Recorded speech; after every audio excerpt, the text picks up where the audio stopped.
11-12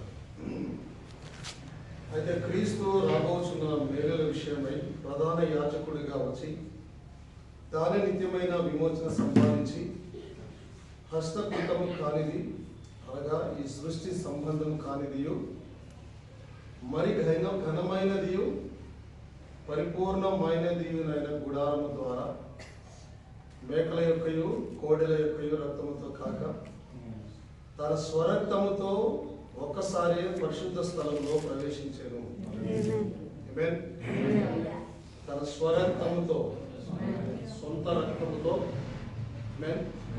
పరిశుద్ధ స్థలంలో ప్రవేశించి ఉన్నాడు. మహిమకలును గాక. ఈ మాటల్ని యొక్క వాక్యాన్ని మాకు అందరికీ దీవించును గాక. ప్రార్థన చేసుకుని ముందుకెళ్దాం. పరిశుద్ధ స్తోత్రం చూపిస్తున్నాము. ఈ దినాన మీ స్థలం తీసుకుని వచ్చిన దేవ మీకు వందనాలు చెల్లిస్తున్నాం ప్రభా.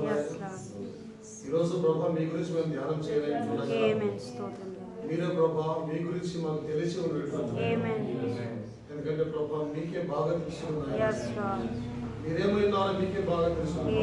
మాకు తెలిసిన కొద్ది ఆయన మీకు వందనాలు చెల్లిస్తున్నాం ప్రభా. తండ్రి ఎలాగో మీలో తమను తాను కుమ్మరించుకున్నాడు, అలాగే మిమ్మల్ని మీరు ఈ దినాన మాకు కుమ్మరించుకొని మాకు బయలుపరచుకోమని తండ్రి నాయన ఆశీర్వదించండి ప్రభా. మీకు వందనాలు చెల్లిస్తున్నాం. మీకే మహిమకలుగాక.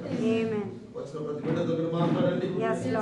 ఈ రోజు నాయన మీకు స్తోత్రం చెల్లిస్తున్నాం. వాక్యం ప్రతి హృదయంలోకి దూసుకుని వెళ్ళి మీ విలువలు ప్రభా, మీ రక్తపు విలువలు నాయన ఆ శిలువ విలువలు తెలుసుకున్నట్టుగా మనం పెట్టుకుంటున్నాం. మరుగుపరచండి, మీరు బయలుపరచుకొని ప్రభా సంఘాన్ని బలపరచి మీరు మహిమ పొందమని దీని మంది మీకు వందనాలు చెల్లిస్తాం. యేసు నామములో అడిగి పెట్టుకుంటున్నాం తండ్రి. ఆమేన్.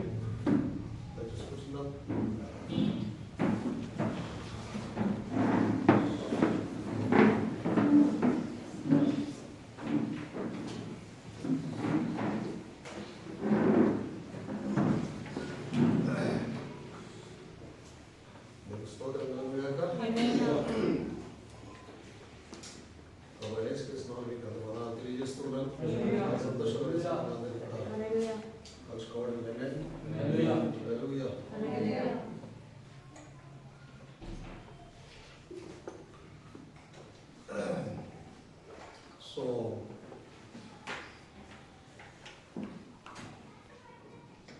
వచ్చే శుక్రవారం నాడు it's good Friday. Okay, so అంటాడు వాళ్ళు గుడ్ ఫ్రైడే ఎందుకు పిలుస్తున్నారో నాకు అర్థం కావడం లేదు అక్కడ. Okay, it's good Friday. మనకు కూడా తెలియదు ఎందుకు గుడ్ ఫ్రైడే అంటారు, but it's good Friday. So time ఉంది కాబట్టి మరోసారి ఆయన సిలువను ఆయన మరణాన్ని జ్ఞాపకం చేసుకోవాలని ఆశపడుతున్నాను. సో ఆ రోజు సిలువపై పలికిన మాటల్ని మళ్ళీ మనం ధ్యానం చేస్తాం. సో సహోదరులు నేను ఏడుగురికి ఇస్తాను. మేబీ వారు దేవుడు హృదయాల్లో ఉంచిందని మీరు పంచుకుంటారని నేను ఆశపడుతున్నాను. మరోసారి సిలువ యొక్క విలువ తెలుసుకోవడం ప్రయత్నం చేస్తాం. అది దానమంటాడు కలువరి అనేది ప్రతి రోజు జ్ఞాపకం చేసుకోవాలి. Calvary should be remembered every day. ప్రతి దినము కలువరి జ్ఞాపకం చేసుకోవాలి. ఎందుకంటే మన విమోచన అక్కడే జరిగింది. తన రక్తాన్ని నుంచి మనల్ని విమోచించుకుని ఉన్నారు ఆయన. నేను గ్రూప్ లో పెడతాను ఎవరు ఏం చెప్పాలి, ఏం మాట్లాడాలి అనేది కొంచెం ప్రిపేర్ అయ్యి వచ్చి సంఘాన్ని బలపరిచినట్టుగా కనపరిచిన ప్రయత్నం చేయండి. So Friday good Friday meetings ఉంటాయి ఇక్కడ. నేను ఈవినింగ్ నేను ఛత్తీస్గఢ్కి జూమ్లో బోధించాల్సింది ప్రార్థనలో పెట్టండి. సాటర్డే ఈవినింగ్ నేను వెస్ట్ బెంగాల్కి బోధించాల్సింది జూమ్లోనే ప్రార్థనలో పెట్టండి. Sunday morning sunrise service ఉంటుంది ఇక్కడ. Okay, 5 to 6:30 or 7. Okay, 5 o'clock start అవుతుంది. అందరూ ఉండే ప్రయత్నం చేయండి. ఓకేనా? 5 o'clock స్టార్ట్ అవుతుంది sunrise service. Then Sunday morning service ఉంటుంది. And as it is our first Sunday evening service ఉంటుంది. ఫస్ట్ సండే కాదు ఎక్కాలని అనుకున్నాను, బట్ సంభవం మనకు ఫస్ట్ సండే వచ్చింది కాబట్టి ఈవినింగ్ సర్వీస్ ఉంటుంది. ఓకే, నేను మండే ఈవినింగ్ సర్వీస్ ఉంటుంది. ద లార్డ్ విల్లింగ్ నేను నా యొక్క తిరిగి జన్మించినటువంటి దినముగా నేను దాన్ని జరుపుకోవాలని ఆశపడుతూ ఉన్నాను. ఏప్రిల్ 6th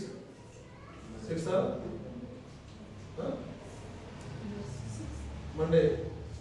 ఏంటంటే April 6th actually Branham birthday. Okay, నేను బ్యాప్టిజం తీసుకున్న డేట్ ఎగ్జాక్ట్గా తెలియదు నాకు, కానీ నాకు బ్యాప్టిజం ఇచ్చిన వ్యక్తితో సంప్రదించి చెక్ చేసినప్పుడు నేను ఏప్రిల్ నెలలో తీసుకున్నానని చెప్పాడు. ఓకే, ఏప్రిల్ నెలలో నేను తీసుకున్నానని చెప్పాడు. సో డేట్ ఏది ఫిక్స్ చేసుకోవాలో నాకు అర్థం కాలేదు, కాబట్టి బ్రానమ్ బర్త్డే ఉంది, నేను దాన్ని చూసి ఫిక్స్ చేసుకోవాలని ఆశపడ్డాను. సో ఆశీర్వాదంగా భావిస్తున్నాను నేను. ఆ రోజు మేబీ నా థ్యాంక్స్ గివింగ్ మరలా ఉంటుంది. రీసెంట్గా నా బర్త్డే థ్యాంక్స్ గివింగ్ జరిగింది. స్పిరిచువల్ బర్త్డే థ్యాంక్స్ గివింగ్ అని మరలా మండే ఈవినింగ్. ఓకే, మళ్ళీ ఇంకేదైనా ఉంటే నేను మళ్ళీ అన్ని అప్డేట్ చేసే ప్రయత్నం చేస్తాను. మీకు అందరు గుర్తుంచుకోండి, ఫ్రైడే ఫుల్ ప్రేయర్ ఉంటుంది. ఫ్రైడే ఈవినింగ్ నేను బోధించాలి. అంటే ఫ్రైడే నుంచి మండే వరకు నైట్ వరకు నేను ఫుల్ హెవీగా బిజీగా ఉంటాను. ప్రార్థన చేయండి దాని గురించి. Okay, so Friday evening, I mean Friday day అంతా, ఫ్రైడే ఈవినింగ్ మీరు జాయిన్ కావచ్చు జూమ్లో. సాటర్డే ఈవినింగ్ మీరు జాయిన్ కావచ్చు. Sunday early morning sunrise service and Sunday morning worship, Sunday evening service, maybe lots of కూడా ఉంటుంది. Then Monday evening. అంతలో దేవుడు నాకు ఇంకా ప్రేరేపణిస్తే మంగళవారం కూడా పెడదామని ఆశపడుతున్నాను. బుధవారం వరకు మీటింగ్స్ ఉంటాయి కంటిన్యూస్గా. మంగళవారం ఒకటే గ్యాప్ ఉంది, ట్రై చేస్తాను ఆ రోజు కూడా పెట్టడానికి ఈవినింగ్ సర్వీస్. సరేనా? వచ్చే ప్రయత్నం చేయండి. కంటిన్యూస్ గా వెడ్నెస్డే వరకు నేను జరపాలని ఆశపడతా ఉన్నాను. ఆ దినం సమీపించిన కొలది మీరు మరీ ఎక్కువగా ఆలోచన చేయొచ్చు. నవలు అవడం లేదు, కానీ నాలో మంట అలాగే రేగుతా ఉంది. మంట యాక్చువల్లీ నన్ను నెమ్మదిగా ఉండనివ్వడం లేదు. నాలో ఉన్న ఆత్మ నెమ్మది ఉండనివ్వడం లేదు. ఇంకెక్కువ అక్కడ ప్రయత్నం చేస్తున్నాను నేను. బట్ ఈ వీక్ లో ట్రై చేస్తుంటాను. భయపడుతున్నారా? నేను భయపడాల్సింది మీరు కాదు. ఓకే, ధైర్యంగా లైవ్కి వచ్చే ప్రయత్నం చేయండి. కాక ఎంత సంతోషంగా ఉన్నారా? దేవునికి మహిమ కలుగును కాక. ఆమేన్. సో దేవుడు మరలా ఆయన ఇస్తున్న రిపోర్ట్స్ బట్టి దేవుని మహిమ కలుగును కాక. హల్లెలూయా. మనకంతా తెలిసిందే, దేవుడు మన సంఘంలో ఒక స్వస్థత వరాన్ని ఇచ్చి ఉన్నాడు. సేవకుడిగా నాలో ఆయన తన స్వస్థత వరాన్ని నుంచి నన్ను వాడుకుంటున్నాడు. నాకు అది ఎప్పుడు తెలిసింది అంటే, ఎప్పుడైతే స్టార్టింగ్ దినాలలో ఇంట్లో బేబీకి ఏ చిన్న సమస్య వచ్చినా ప్లీజ్ ప్రార్థన చేయండి, ప్లీజ్ ప్రార్థన చేయండి. సో నేను ప్రార్థన చేయడానికి వెళ్ళినప్పుడు అట్లా కాదు, చేసి ప్రార్థన చేయలేదు. ఓకే ఫైన్, చేసి నేను చిన్నదైనా సరే, హెడ్ఏక్ వచ్చినా, జ్వరం వచ్చినా, కడుపు నొప్పి వచ్చినా, ఏమొచ్చినా, పెద్ద సమస్య వచ్చినా, చిన్న సమస్య వచ్చినా ఆమె నాకు అసలు ప్రార్థన చేయలేదు. నేను కూడా ఎటువంటి ఇది లేకుండా ఓకే చేసి ప్రార్థన చేయండి, సరే చేసేవాడిని, ప్రార్థన చేసేవాడిని, సిలువేసేవాడిని. చేసిన ప్రతిసారి దేవుడు స్వస్థపరిచేవాడు, ఇమ్మీడియట్ గా స్వస్థపరిచేవాడు. సో రాను బేబీ నాకు చెప్పింది ఏంటంటే, నీలో స్వస్థత వారం ఉన్నది, అది దేవుడు నీకు ఇచ్చి ఉన్నాడు అన్నప్పుడు నేను గమనించడం మొదలు పెట్టాను. నాకు స్లోగా అర్థమైంది ఏంటంటే, దేవుడు నాలో ఆ కృప వారం నుంచి ఉన్నాడు, స్వస్థత వారాన్ని నాలో పెంచుకున్నాడు. స్తోత్రం కలుగును. సో కాలక్రమేణా అది రుజువు అవుతూ వచ్చింది. దేవుడు తన కృపను చూపించాడు. ప్రార్థన చేసినప్పుడు స్వస్థత ఇచ్చి ఉన్నాడు. స్వస్థత వరము అని అంటే అది ఏదో అలా పనిచేసేది కాదు. ఈవెన్ నేను టచ్ చేసినప్పుడు స్వస్థత వచ్చిన దినాలు ఉన్నాయి. ప్రార్థన చేయకుండా టచ్ చేయగల స్వస్థత వచ్చిన దినాలు ఉన్నాయి. నేను నా గొప్ప కొరకు చెప్పడం లేదు, కానీ దేవుని విశ్వాసతను నేను జ్ఞాపకం చేసుకుంటున్నాను. మహిమ కలుగులాగా చెప్పాల్సి ఉన్నాను. సో ఎప్పుడైతే స్వస్థతలు జరుగుతున్నాయో సంఘంలో కూడా చాలా స్వస్థతలు జరిగాయి. సంఘంలో చాలా మంది సాక్ష్యాలు ఇచ్చి ఉన్నారు. ఈవెన్ టచ్ చేసినప్పుడు స్వస్థతలు రావడము, నేను ప్రార్థన చేసినప్పుడు అనేక మన స్వస్థతలు రావడం తెలుసుకోవాలి. సో రీసెంట్ గా జరిగిన గాస్పల్ మీటింగ్స్ లో కూడా నేను అక్కడ సిస్టర్ కుమారి స్వస్థత పొందింది. అవునా? నేను ఎవరైతే అనారోగ్యంగా ఉన్నారో మీ సమస్య దగ్గర చేయబెట్టుకుంటున్నప్పుడు ఆమె చెవి మీద చేయబెట్టుకున్నప్పుడు ఆ చెవిలో ఉన్న సమస్య ఫస్ట్ రావడం అదంతా పెయిన్ అంతా పోయింది, పరిపూర్ణంగా స్వస్థత వచ్చేసింది. అదే టైంలో సిస్టర్ వర్ష ఇక్కడ తన స్టమక్ లో కడుపులో నొప్పితో ఉన్నప్పుడు చేయబెట్టుకొని మోకరించి అతను ప్రార్థన చేస్తున్నప్పుడు ఆమె మోకరించి దేవుడు పెట్టుకున్నప్పుడు దేవుడు స్వస్థపరిచి ఉన్నాడు. సాక్ష్యం మన ముందు నిలబడేది. స్తోత్రం కలుగునుగా. హల్లెలూయా. ఆమేన్. ఇది జరుగుతున్న టైంలోనే చాలా జాగ్రత్తగా గమనించండి. నాకు ఇంకొక విషయం గుర్తుకొచ్చింది, నేను సంఘానికి జ్ఞాపకం చేయాలని ఆశపడుతున్నాను. లాస్ట్ ఇయర్ గూడూరులో గాస్పెల్ మీటింగ్స్ జరిగాయి. ఫస్ట్ జాన్ పీటర్ గారు అరేంజ్ చేసి ఉన్నారు, ఆయన ఆహ్వానించి ఉన్నారు. గూడూరులో గాస్పెల్ మీటింగ్స్ అవి జరుగుతున్న టైంలో గాస్పెల్ మీటింగ్లో నేను బోధిస్తూ ఉన్నాను. బోధించడం అయిపోయిన తర్వాత ప్రార్థన జనరల్గా ప్రార్థనకు వస్తూ ఉంటారు. ఇక్కడ విశ్వాసం ఎవరు వచ్చినా సరే వారు ప్రార్థన అవసరాలు ఉంటాయి కాబట్టి మీటింగ్ అయిపోయిన క్లోజింగ్లో వచ్చేస్తూ ఉంటారు, ప్రార్థన చేస్తూ ఉంటారు.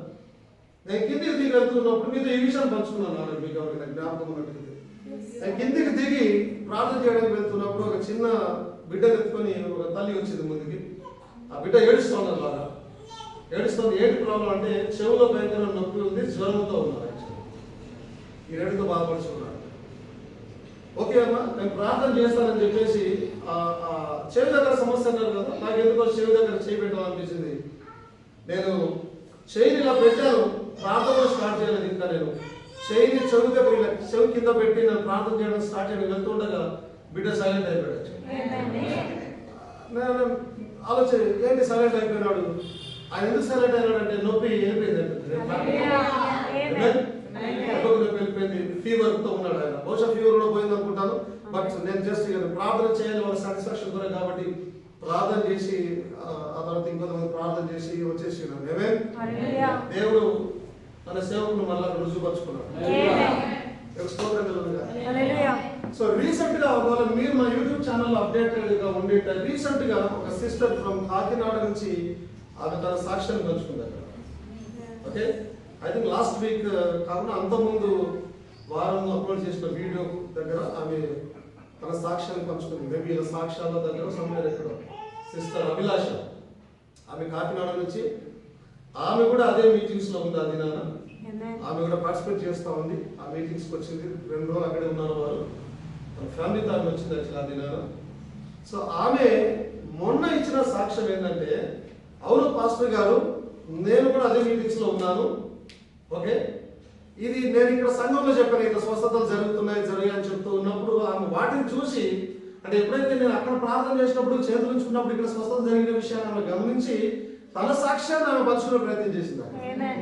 అవును పాస్టర్ గారు, నేను కూడా అదే మీటింగ్స్ లో అక్కడ ఉన్నాను. ఎక్కడ గాస్పెల్ మీటింగ్స్ జరిగే లాస్ట్ టైం గూడూరులో ఎవరైతే బాబు చెవి దగ్గర నుంచి స్వస్థత వచ్చిందో అదే మీటింగ్స్ లో నేను కూడా ఉన్నాను పాస్టర్ గారు. నాకు గుర్తుకొచ్చింది, ఆమె రెగ్యులర్ గా టచ్ లో ఉంటుంది, పాప ఆమె మంచి విశ్వాసి, కాకినాడ నుండి. ఆమె నేను కూడా అక్కడే ఉన్నాను పాస్టర్ గారు. అవును, నాకు కూడా నా శరీర బలహీనత పోయింది. ఎప్పుడో తెలుసా, మీరు వాక్యం బోధిస్తున్నప్పుడే నా శరీర బలహీనత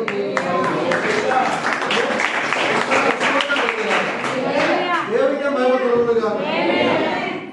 మనకు ఘనత పొందుకోవడానికి మహిమ పొందుకోవడానికి ప్రయత్నం చేయడం లేదు, కానీ దేవుడు మన ద్వారా నా ద్వారా తను చూపుతున్న తన విశ్వాసతను నేను జ్ఞాపకం చేసుకోవాలని ఆశపడుతున్నాను. దాని కొరకే దేవునికి కృతజ్ఞత తెలియజేయాలని ఆశపడుతున్నాను కదా. దేవుడికి స్వస్థత వరాలు పెట్టడం, మన బలహీనతలు కొట్టివేయడం, ఆకగానే కొట్టివేయడం, ప్రార్థన చేయగానే కొట్టివేయడం, అనేకమైన స్వస్థతలు జరిగాయి. లెక్క ప్రకారం మనం లెక్క పెట్టలేదు ఇంతవరకు, అన్ని స్వస్థతలు జరిగాయి ఇక్కడ నుంచి. దేవుడు ఎంతో మందిని ముట్టాడు నా ప్రార్థన ద్వారా. అది విశ్వాసముతో స్వస్థత వరం పనిచేయగా దేవుడు తన కృపను చూపగా జరుగుతున్న గొప్ప కార్యాలు ఉన్నాయి. ఇంకొక చిన్న సాక్ష్యం కూడా ఉంది. లాస్ట్ టైం ఎప్పుడైతే నేను ఆంధ్ర పోయి బ్యాప్టిజమ్స్ ఇచ్చారు, సాయంకాలంలో ప్రజాత భోజనం ఇవ్వడానికి ప్రయత్నం చేశాము. నేను బ్రదర్ జాన్ సిస్టర్ జ్యోతి అక్కడ ఉన్నాం. సో ఆ రోజు ఈవినింగ్ నేను మీటింగ్ పెట్టినప్పుడు మేము 5-6 7 అట్లా మేము అక్కడ ఉన్నాం. 7-8 మంది వరకు ఎవరు వస్తారో మనం ఇది చేసుకున్నాం అనుకున్నప్పుడు ప్రార్థన స్టార్ట్ అయిన కొద్దిసేపటికి కొంతమంది విశ్వాసులు వచ్చారు. అక్కడికి ఆ అన్నమ్మ వారిని ఆహ్వానించింది, వారు వచ్చి ఉన్నారు. వచ్చి చాలా మంచిగా వాక్యం విన్నారు, సాక్ష్యం విన్నారు కదా. జానే చెప్పాడు వాళ్ళకి వెళ్ళాలనుకోవడం అయిపోయిన తర్వాత ఫోన్ చేయని ఒకసారి చెప్పాను, కాసేపు ఆగి అయిపోయిందమ్మా వెళ్ళండి అని అన్నాను. మళ్ళీ కాసేపు ఆగి చెప్పాను, పోవడం లేదు. వాళ్ళు అన్నారు, పాస్టర్ గారు మాకు పోబుద్ది అవడం లేదు ఇక్కడికి వెళ్ళి. వాళ్ళు ఇచ్చిన సాక్ష్యం ఏంటంటే, అయ్యా ఎప్పుడైనా సార్ మీటింగ్ లేకపోగానే వెళ్ళిపోవాలనిపిస్తుంది, కానీ ఇప్పుడు ఏదో మాకు పోబుద్ది అయితే లేదు. చాలా సంతోషం అని చెప్పి నన్ను దేవుడిని దీవించిన. సో అప్పుడు జరిగిన విషయం ఏంటంటే, ఎప్పుడైతే వారి ఒక సహోదరి ఆరాధనకు వచ్చే టైంలోనే చాలా బ్యాక్ పెయిన్ వచ్చిందంట. నేను ఆరాధనలు కూర్చోగలుగుతానో లేదో, అంతసేపు ఉండగలుగుతానో లేదో, కానీ నేను ఉంటానో వెళ్ళిపోతానో అని అంతేనా ఆమె వచ్చిందండి ఇక్కడికి. చాలా భయంకరమైన బ్యాక్ పెయిన్, కూర్చోలేని పరిస్థితుల్లో ఉంది. ఫిర్బీ ఆ దేవుని మీద ఆశతో వచ్చింది. ఎప్పుడైతే నేను ప్రార్థన చేశానో అంతేనా, వారు మళ్ళీ మీటింగ్ అయిన తర్వాత వారు నా దగ్గరకు వచ్చారు ప్రార్థనలు చేయమని. సో నేను ప్రార్థన చేసినప్పుడు అప్పుడు వారు చెప్పలేదు. బట్ తర్వాత సిస్టర్ జ్యోతితో అన్నమ్మతో పంచుకున్నారు ఏంటంటే, ఆమె బ్యాక్ పెయిన్ పూర్తిగా వెళ్ళిపోయింది.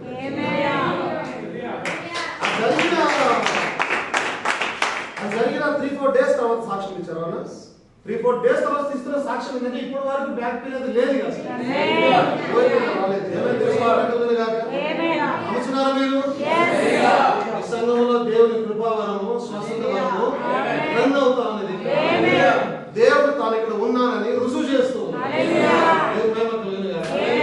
చాలా సార్లు సంతోషించే విషయం ఏంటంటే, దేవుడు స్వస్థతల ద్వారా, దేవుడు గొప్ప ప్రత్యక్షత ద్వారా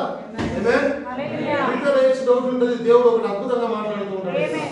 ఇంత ప్రిపేర్ చేస్తే దేవుడు అద్భుతంగా ఎంతో మాట్లాడుతుంటాడు, బలమైన లోతైన విషయాలు తీసుకుని వస్తూ ఉంటాడు. అన్లెస్ దేవుడు ఇక్కడ ఉండి తన ఆత్మ ద్వారా కార్యం జరిగిస్తే తప్ప అలాంటి బోధ రాజాలదు బయట. సో ఈరోజు సేవలో సంతోషంగా ఉన్నాం. సేవలో దేవుడు చూపుతున్న కృపను బట్టి, ఆ విశ్వాసతను బట్టి దేవునికి వందనాలు చెల్లిస్తూ ఉన్నాం.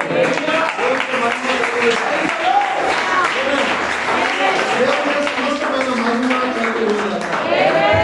దేవుడు దాన్ని వాడుకోవాలని ఆశపడుతున్నాం. దేవుడి కొరకు నిలబడాలని ఆశపడుతున్నాం. ప్రార్థన జ్ఞాపకం చేసుకుని మీరందరూ స్తోత్రం కలుగును గాక. విన్న విషయాలను బట్టి మీరంతా సంతోషంగా ఉన్నారా? ఒక ఆశీర్వదించబడిన సంఘంలో అందరూ కట్టబడుతున్నారు. దేవుడు ఉన్న సంఘంలో మీరందరూ కట్టబడుతున్నారు.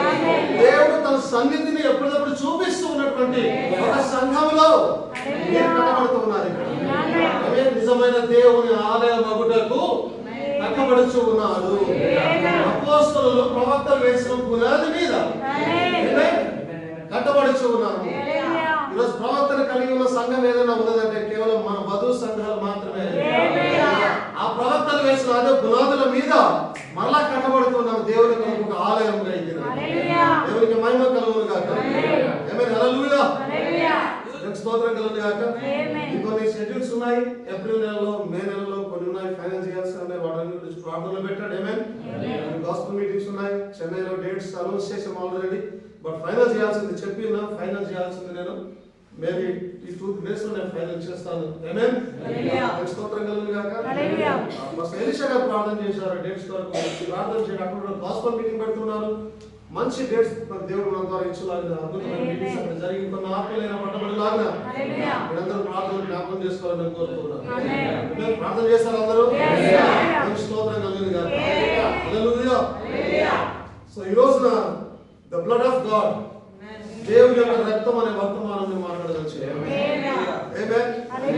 ఆ దేవుని రక్తమే లేకపోతే నీ జీవితం లేదు ఇక్కడ. అందరూ ఇక్కడ ఉన్నారా? ఆ దేవుని రక్తమే లేకపోతే మన జీవితాలు లేవు, మన కుటుంబాలు లేవు. దేవుని రక్తం అని ఎట్టా నమ్మేది.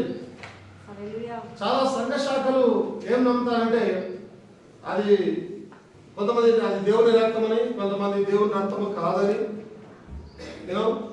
కొంతమంది ఆ శరీరము మరియమ్మ నుండి వచ్చిందని,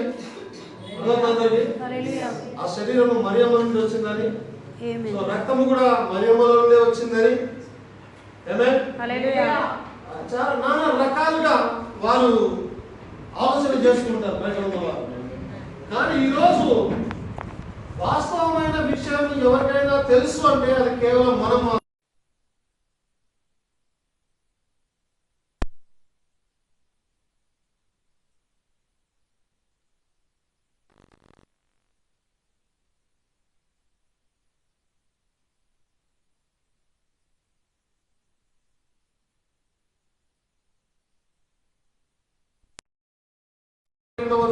ఇంకా ఉంటుంది.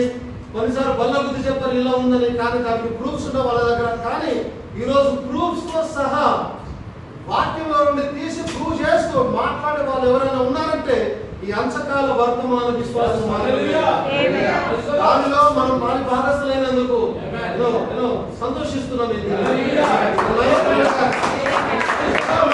పాలి భాగస్థులైనందుకు, వర్తమానంలో పాలి భాగస్థులైనందుకు, విమోచనలో పాలి భాగస్థులైనందుకు ఈరోజు సంతోషంగా ఉన్నాం.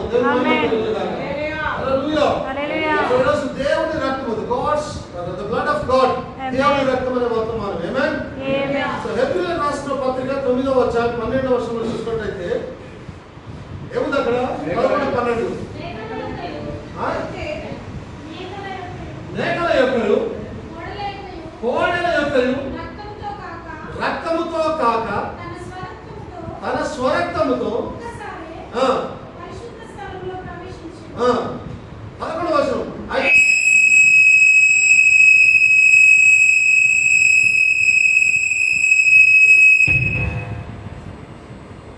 అయితే క్రీస్తు రాబోచున్న మేలుల విషయమై ప్రధాన యాజకుడిగా వచ్చి తానే నిత్యమైన విమోచన సంపాదించి హస్తకృతము కానిది అనగా ఆమేన్. హల్లెలూయా. ఈ మాటలు మీరు గుర్తుంచుకోవాలని ఆశపడుతున్నాను. ఆమేన్. ఓకే. హల్లెలూయా. హస్తకృతము కానిదియు అనగా ఈ సృష్టి సంబంధము కానిదియు. ఆమేన్. హల్లెలూయా. హల్లెలూయా. దేవుడు జస్ట్ చిన్న వాక్యాన్ని నాకు ఓపెన్ చేస్తున్నాడు ఇప్పుడు కూడా. ఆమేన్. కాసేపట్లో నేను మీకు పూజ చేస్తాను దాన్ని. హల్లెలూయా. ఆమేన్. ఆమేన్. దేవుడు ఇక్కడ ఉన్నాడు. ఆమేన్. హల్లెలూయా. హల్లెలూయా. స్తోత్రం కలుగుగాక. హల్లెలూయా. నేను జస్ట్ దాన్ని కాపీ చేసుకునేమండి మళ్ళీ మీకు స్తోత్రం కలుగుగాక. ఆమేన్. హల్లెలూయా. హల్లెలూయా.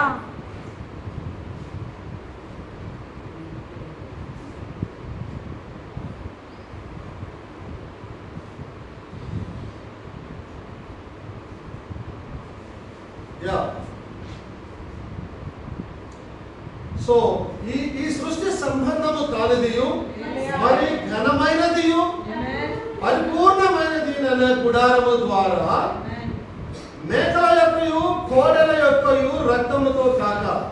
హల్లెలూయా. ఓకే. ఓ మేకను తెచ్చి బంధించి దానిని వధించి రక్తాన్ని స్ప్రింకిల్ చేయడం స్తోత్రం కలుగుగాక. ఆమేన్. ఆమేన్. అదేవిధంగా కోడెలను తీసుకుని వచ్చి రక్తాన్ని చల్లడం కాక తన స్వరక్తముతో ఒక్కసారి పరిశుద్ధ స్థలంలో ప్రవేశించాడు. ఆమేన్. ఆమేన్. హల్లెలూయా. సో సంవత్సరానికి ఒకసారి ప్రధాన యాజకుడు ప్రజల కొరకైన పాపంలో కొరకైన ఒక మేకను వధించి ఆ రక్తాన్ని తీసుకొని ఆ రక్తాన్ని తన మీద ముందు చల్లుకొని మేక మీద తన మీద చల్లుకొని ఆ తర్వాత వచ్చి లోపల ఆ పరిశుద్ధ స్థలంలోకి వెళ్ళి లోపల ఉన్నటువంటి మందస్సం మీద అక్కడ రక్తాన్ని ప్రోక్షించి దేవుని శాంతపరిచి మనుషుల యొక్క పాప పరిహారం చేసేవాడు. సో పరిశుద్ధ స్థలంలోకి వెళ్ళకనే ముందు మొదట తన పాపముల కొరకు ఆయన రక్తాన్ని మీద చల్లుకునేవాడు.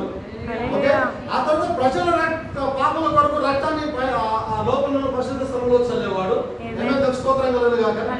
ఆ విధంగా చేసి ప్రజల పాపాలు పోయేలాగా దినాన వాటిని జరిగించేవారు. అయితే ఆ తర్వాత ఒక ప్రధాన యాజకుడు వచ్చి ఉన్నాడు. క్రమం చొప్పున వచ్చిన ఒక ప్రధాన యాజకుడు. ఆయన కోడెల యొక్కయు గొర్రెల మేకల యొక్క రక్తము కాక ఏం రక్తం అంటది? తన స్వరక్తముతో స్తోత్రం కలుగుగాక. తన స్వరక్తముతో స్తోత్రం కలుగుగాక. ఆయన తన రక్తాన్ని తీసుకొని తన మీద ప్రోక్షించుకోలేదు. ఎందుకు? పరిశుద్ధ స్థలంలోకి పోతే ఆయనకు మరణము రాదు.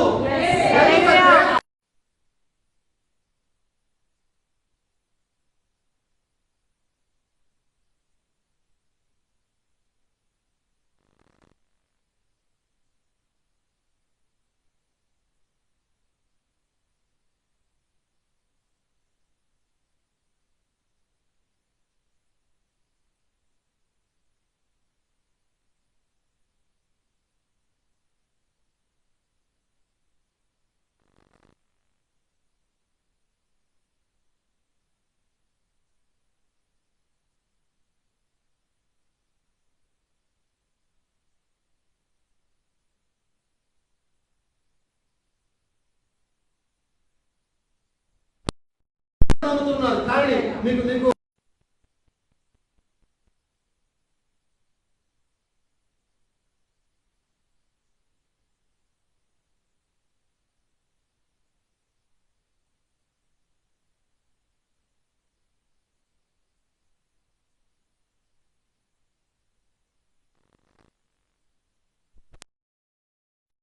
ఆ కుమారుని యందు మనకు విమోచనమును అనగా పాపక్షమాపణ కలుగుచున్నది. మరోసారి చదవడమా? మరోసారి చదువుదా? ఆ కుమారుని యందు మనకు విమోచనము అనగా పాపక్షమాపణ కలుగుచున్నది.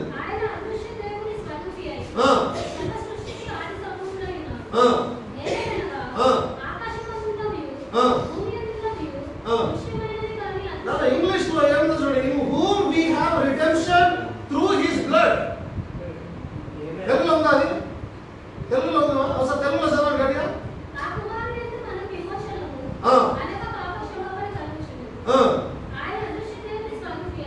బట్ ఇంగ్లీష్ లో ఏముందో చూడండి, in whom we have redemption through his blood.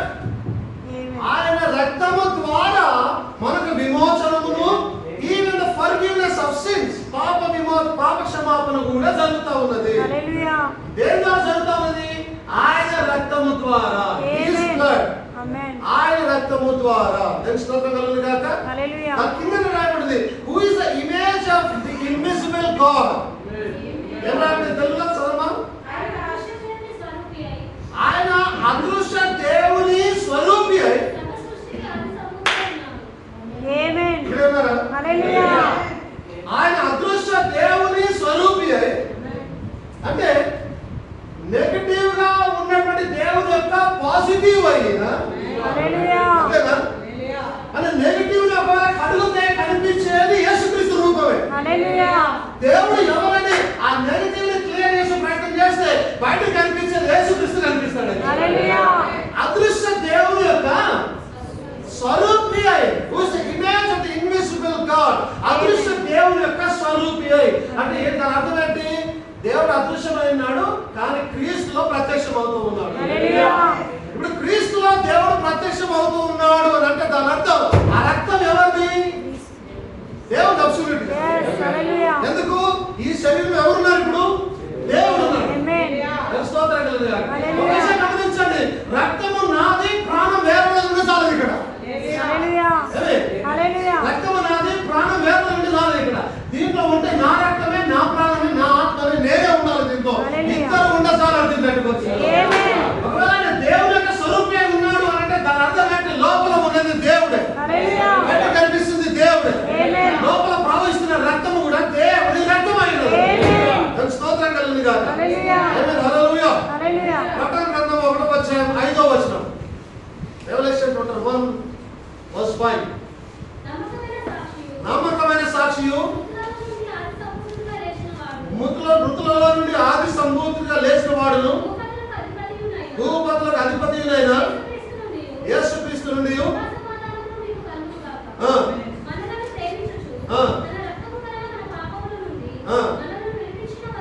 మనలను ప్రేమించుచు తన రక్తము వలన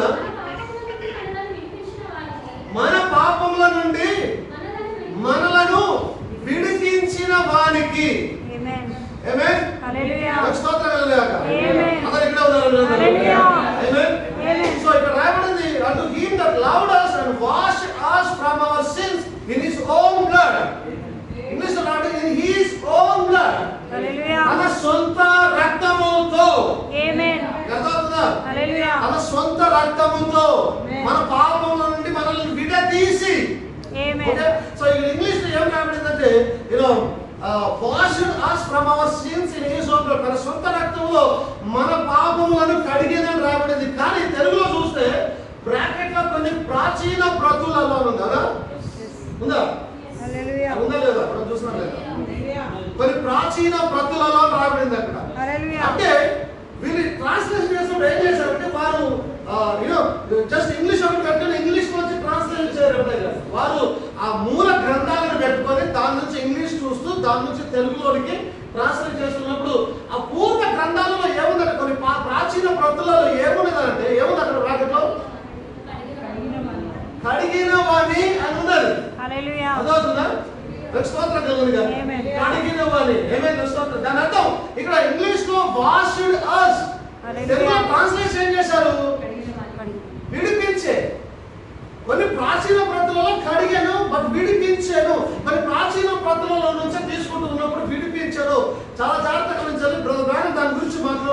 అంటున్నాడు, wash it us from our sins.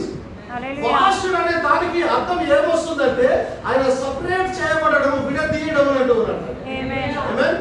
ఆయన మాట్లాడుతున్నాడు, the word washed is actually loosed us from our sins in his own blood. ఆయన తన సొంత రక్తంతో మన పాపం నుండి మనల్ని విడదీశాడు, దూరం చేశాడు. ఆయన దేవుని మహిమ కలుగును గాక. హల్లెలూయా. విడిపించిన వానికి, ప్రాచీన ప్రజల్లో కడిగిన వానికి అని అక్కడ వస్తుంది. స్తోత్రం కలుగును గాక. ఆమేన్. Isn't that wonderful? But are you spiritual minded? Do you catch me? It was his own blood that loosed us completely from our sins. మనల్ని మన పాపం నుండి పరిపూర్ణంగా విడదీసింది ఏంటంటే అది దేవుని స్వంత రక్తమై ఉన్నది. ఆమేన్. అందరూ ఇక్కడ ఉన్నారా? It was not human blood, it was a blood of God.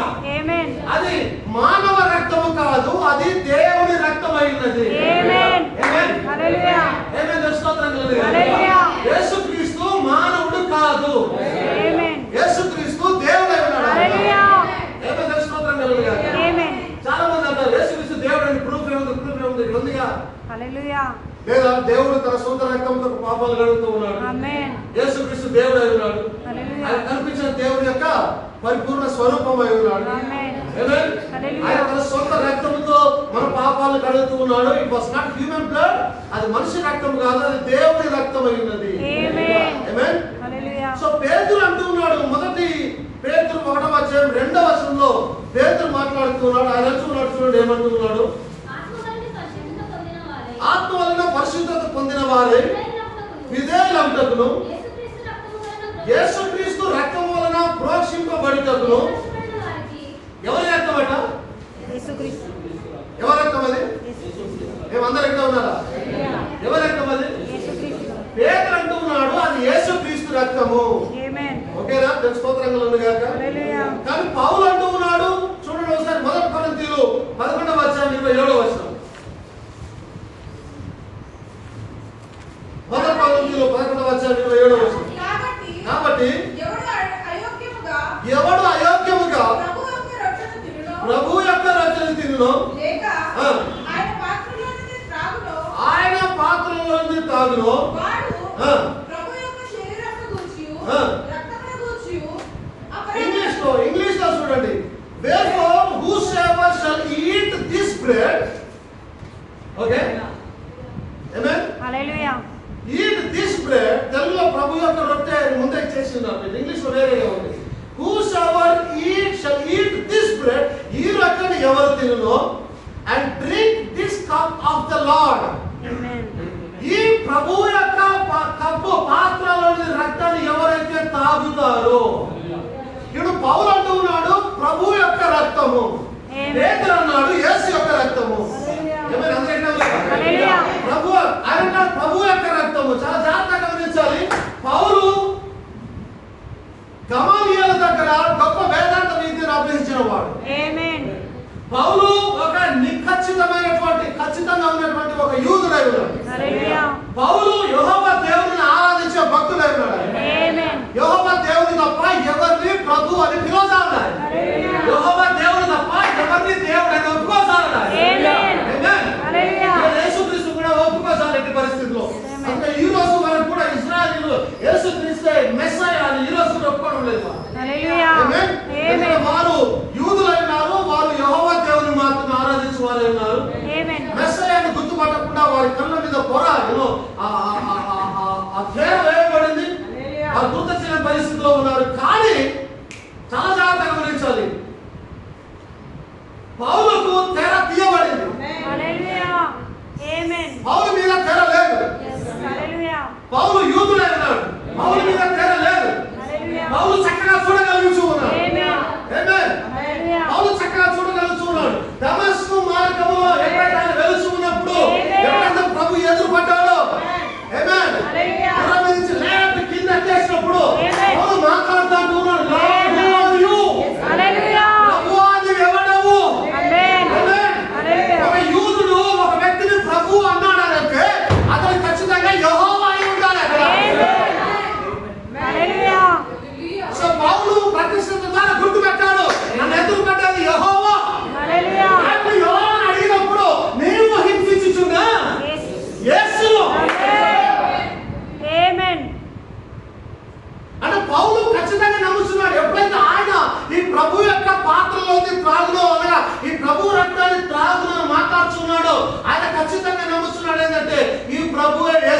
యేసుక్రీస్తు.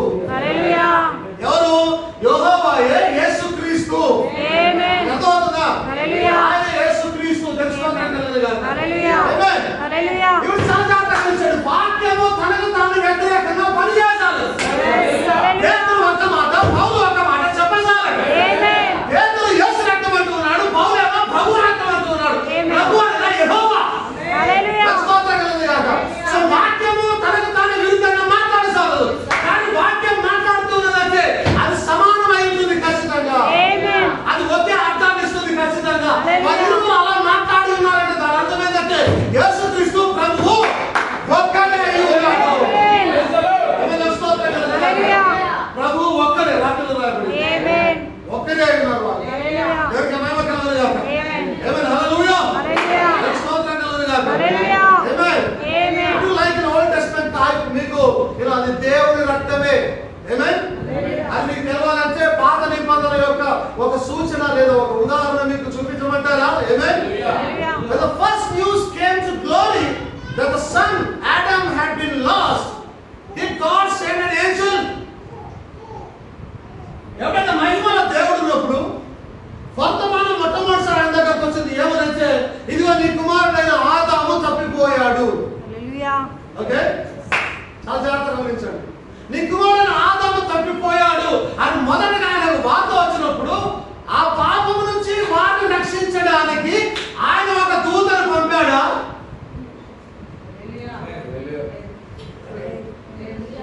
ఒక దూతను పంపాడా?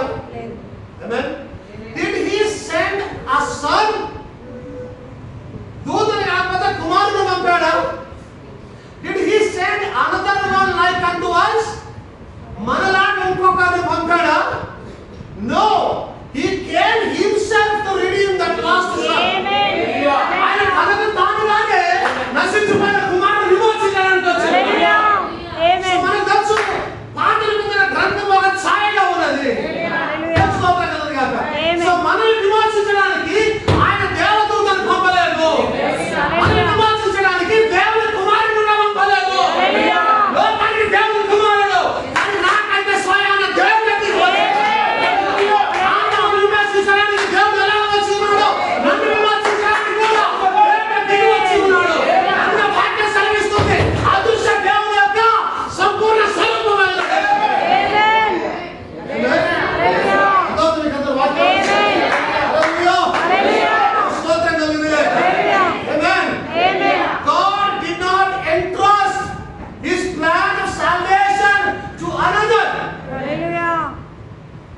దేవుడు తన యొక్క రక్షణ ప్రణాళిక కొరకై వేరే వారిని నమ్మడం లేదు.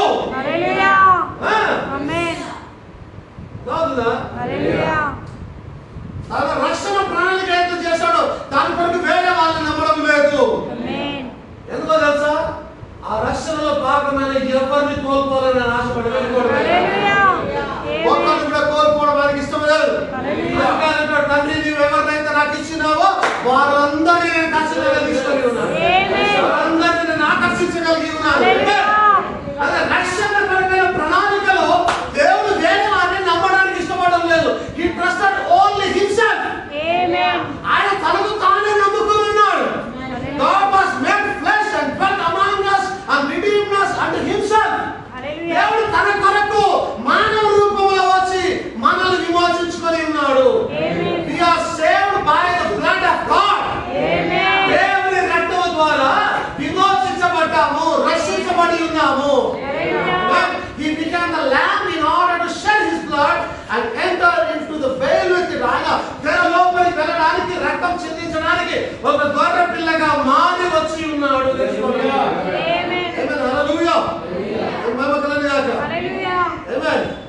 Jesus was God's love. యేసు దేవుని ప్రేమ అయినాడు. ఏమైనాడు? యేసు దేవుని ప్రేమ అయినాడు. Jesus was God's love which built a body that Jehovah himself lived in. దేవుడు యేసుక్రీస్తు దేవుని యొక్క ప్రేమ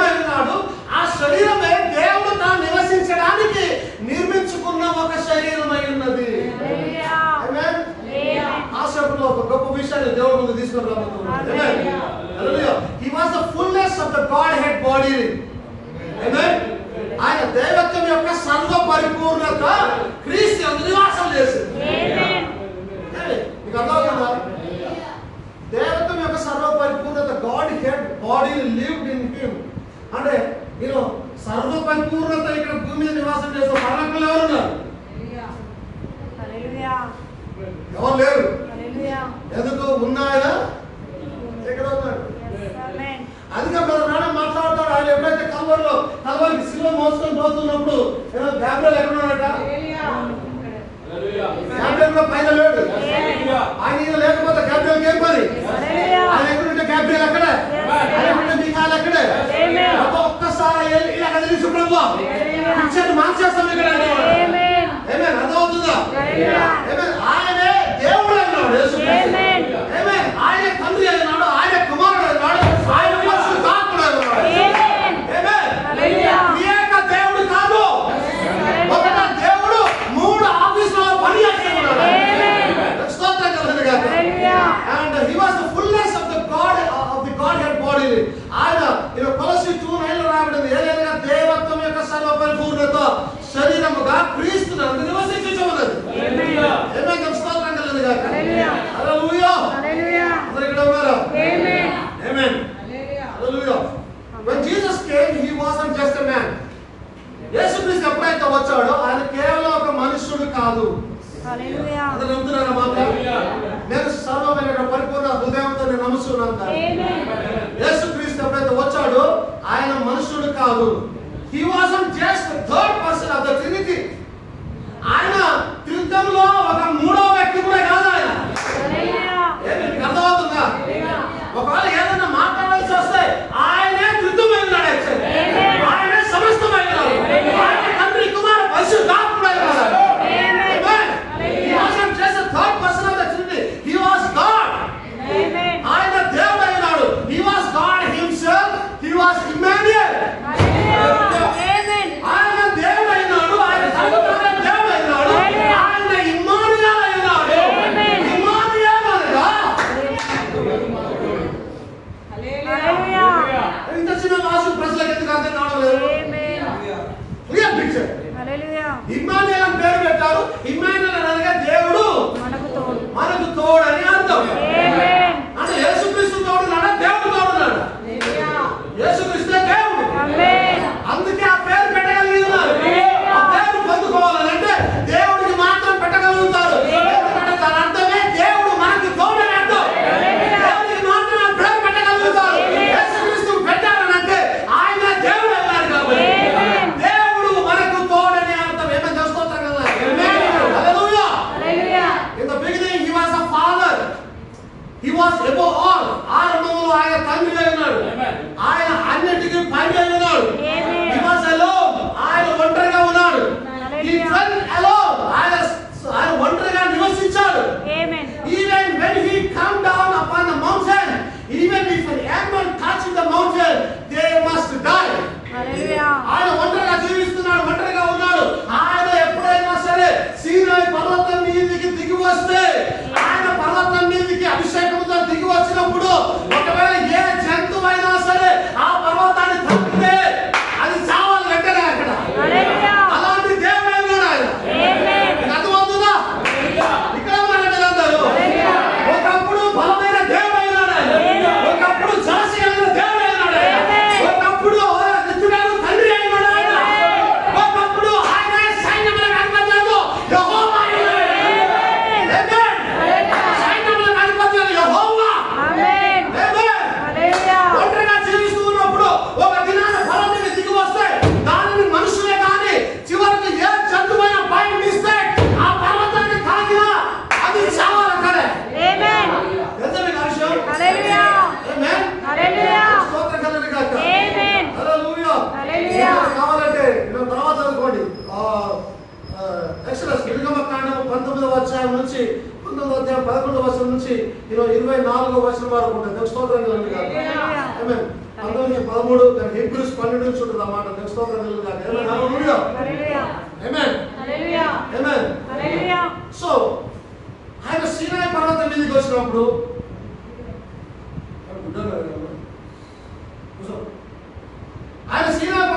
వచ్చినప్పుడు ఇక్కడ ఉన్నారు అందరూ. సీనాయి పర్వతం మీదకి వచ్చినప్పుడు చాలా జాగ్రత్తగా గమనించాలి. దేవుడు తన శక్తితో దిగి వస్తూ ఉన్నాడు. దేవుడు పరిశుద్ధంగా దిగి వస్తూ ఉన్నాడు. ఆయన ఎవరు తాగడానికి వీల్లేదు, ఏ జంతువు టచ్ చేయడానికి వీల్లేదు. ఎందుకంటే పరిశుద్ధమైనది లోకంలో ఏది లేదు. సమస్తము కల్మషం అయిపోయింది, సమస్తం పాపంతో నిండింది. అర్థమవుతుందా? దేవుడు పర్వతం మీద దిగి వచ్చినప్పుడు ఏది తాగడానికి వీల్లేదు, ఏది తాకినా సావాలి వెంటనే అక్కడే. ఇక్కడ అందరూ అది వెంటనే సావాలి. స్తోత్రం కలదు కాక. They must die, but then he was made flesh and we touched him hand in hand. Amen. కానీ తర్వాత ఏం జరిగిందంటే ఆయన మనుషుల రూపంలో దిగి వచ్చి ఉన్నాడు. మనం ఆయన తాకగలిగి ఉన్నాం, మనం ఆయన పట్టుకోగలిగి ఉన్నాం. అర్థమవుతుందా? ఒకప్పుడు టచ్ చేయకూడని దేవుడు దిగి వచ్చి అంటున్నాడు, మరణించి లేచి వచ్చిన తర్వాత తోమ దగ్గరికి వచ్చి తోమ నా గాయాలను వేలు పెట్టేసుకున్నాడు.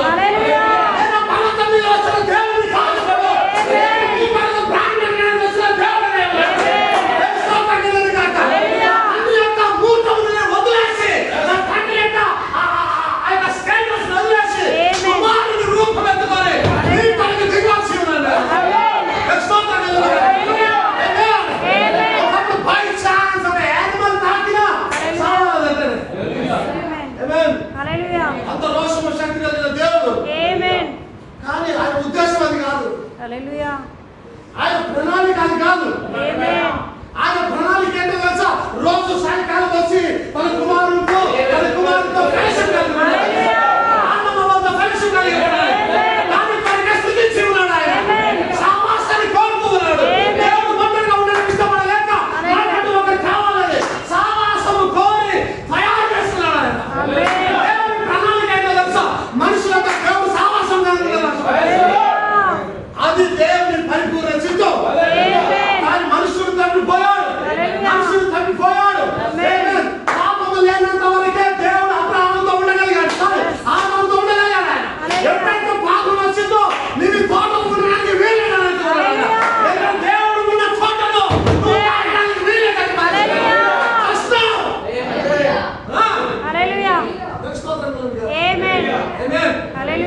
దేవుడు చిత్తం అది కాదు.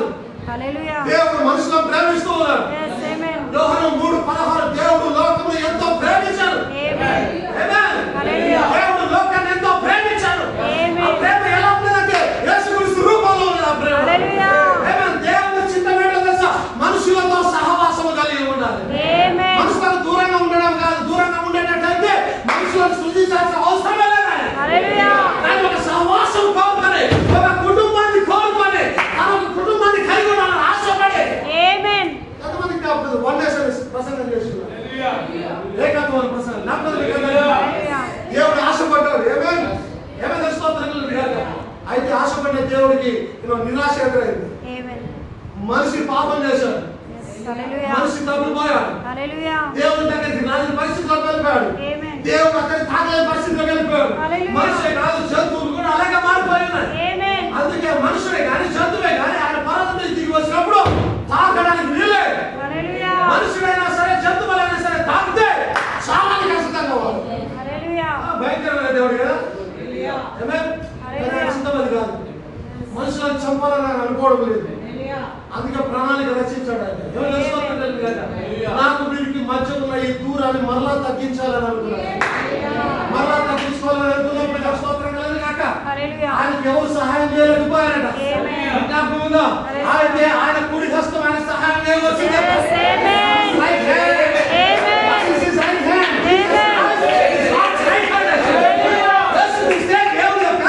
కుడి హస్తం ఆయనకు సహాయం చేయవచ్చాను. దిగి వచ్చాడు ఆయన. దిగి వచ్చి ఇప్పుడు సహవాసాన్ని కోరుతున్నాడు. మనుషులలో వచ్చాడు, మనుషుల రూపాన్ని ధరించాడు, మనుషుల మధ్యలో జీవించాడు. ఎవరైనా ఆయన తాకగలుగుతారు, ఎవరైనా ఆయన ముట్టగలుగుతారు, ఎవరైనా ఆయన సహవాసం చేయగలుగుతారు. ఎందుకు? ఆయన మన లెవెల్కి దిగి వచ్చి ఉన్నాడు.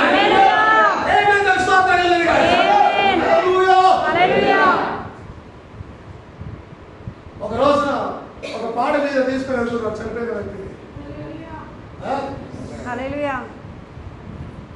యాజకుడు కూడా దాన్ని తాగడానికి వీలు. హల్లెలూయా. ప్రకారం ధర్మశాస్త్రం ఇవేవి డెడ్ బాడీ తాగడానికి వీలు. హల్లెలూయా. ఈయన కూడా యాజకుడై ఉన్నాడు, ప్రధాన యాజకుడై ఉన్నాడు. అవునా? హల్లెలూయా. ఈయన కూడా ప్రధాన యాజకుడై ఉన్నాడు. ఆమేన్. కానీ ఈయన తాగుతూ ఉన్నాడు. హల్లెలూయా. అయ్యా నీకు ఇష్టమైతే లేవనంటే ఆయన పాడే ఉంటాడు. ఆమేన్. హల్లెలూయా. పాడే ఉంటే నువ్వు లే అని పిలిచాడు. హల్లెలూయా. ఒకప్పుడు ఏదైనా తాగాలని వీలేదు. హల్లెలూయా. ఇప్పుడు ఆయన తాగగలుగుతున్నాడు. ఆమేన్. ఆయన ఉండగలుగుతున్నాడు. ఆమేన్.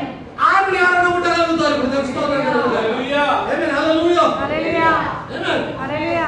ఒకరోజు ఒక పరిశుద్ధుడు అయ్యా నీ ఇష్టమైతే నీకు ఇష్టమైతే శుద్ధిగా చేయి. ఆమేన్. ఏం చేశాడు ఆయన? ఆయన ముట్టాట. హల్లెలూయా. ఆ లెప్రసీని ముట్టి మీకు తెలుసా ఎవరైతే కృష్ణులతో ఉన్నారో వారు సమాజంలో ఉండడానికి వీల్లేదు. వారు వెలివేయబడతారు. గ్రామానికి ఊరికి అవతల ఎక్కడ నివసించాలి. వారి కొరకు ఒక ప్రత్యేకమైన స్థలం ఉంటుంది. అక్కడ మాత్రమే నివాసం చేయాలి వారు. ఆమేన్. అలాంటి వ్యక్తి అయినప్పుడు ఆయన ముట్టి ఎందుకు ఇప్పుడు సర్వశక్తివంతురాలు దేవుడి లాగా దిగిరావాలి. పాపుల కొరకు ప్రాణం పెట్టవచ్చు. నశించిపోయిన మానవుని తిరిగి దగ్గర చేసుకోవడానికి వచ్చిన దేవుడు. ఇంకా నేను దేవుడిని మనిషి అంటే దగ్గరికి రాలేనప్పటికీ కూడా అందుకే ఆయన మనిషిగా తిరిగి వచ్చి నేను కూడా మనిషినే మొండి ఎస్ నాకు ఇష్టమైన శాస్త్రం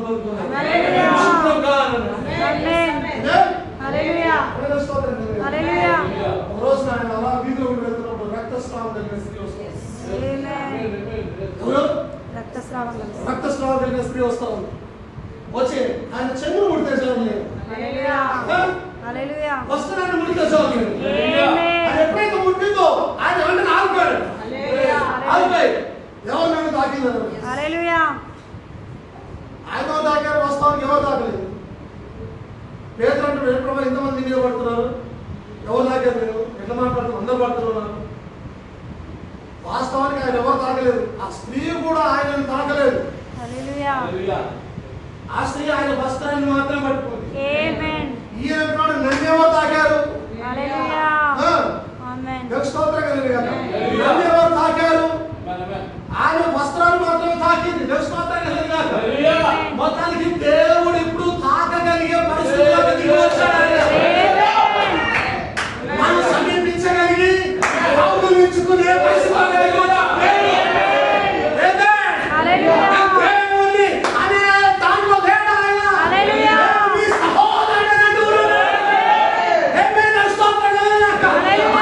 ఫ్యామిలీ అంటూ ఉన్నాడు. తాకవచ్చు, ఎవరైనా కౌగిలించుకోవచ్చు, ఆయన ద్వారా మాట్లాడవచ్చు. సేవకులు మాత్రమే కాదు, ప్రవక్తలు మాత్రమే కాదు, విశ్వాసం కలిగిన వారు ఎవరైనా ఆయన తాకవచ్చు, ఆయనతో మాట్లాడవచ్చు. చివరికి ఆయన చూడాడు. నన్ను ముట్టి చూడు, నన్ను ముట్టి చూడు ఒకసారి. ఆయన ఏమాత్రం యెహోవా దేవుడిగా లేడు. ఆయన యెహోవా దేవుని ఆఫీస్ వదిలిపెట్టి కుమారుడు యేసుక్రీస్తు ఆఫీసులోకి వచ్చాడు. ఆయన దేవుడు మార్చుకుని వచ్చాడు. ఆయన శరీరం మారలే, శక్తి మారలే, ఆత్మ మారలే. ఆయనే దేవుడు మారిందంటే మన పేరు మొత్తం మారిందాడు. లార్డ్ పిలువబడ్డాడు. ఇక్కడ జీసస్ వచ్చాడు. ఆయన ఆమేన్. హల్లెలూయా.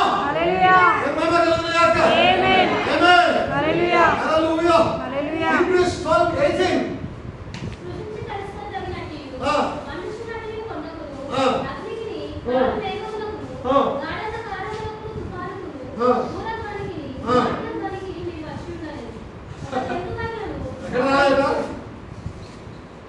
ఎక్కడ రాలేదా?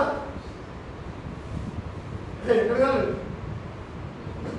మీరు చదవండి. వినట్లేదు కదా? చదివింది వినట్లేదు కదా? మన చదవమ్మా.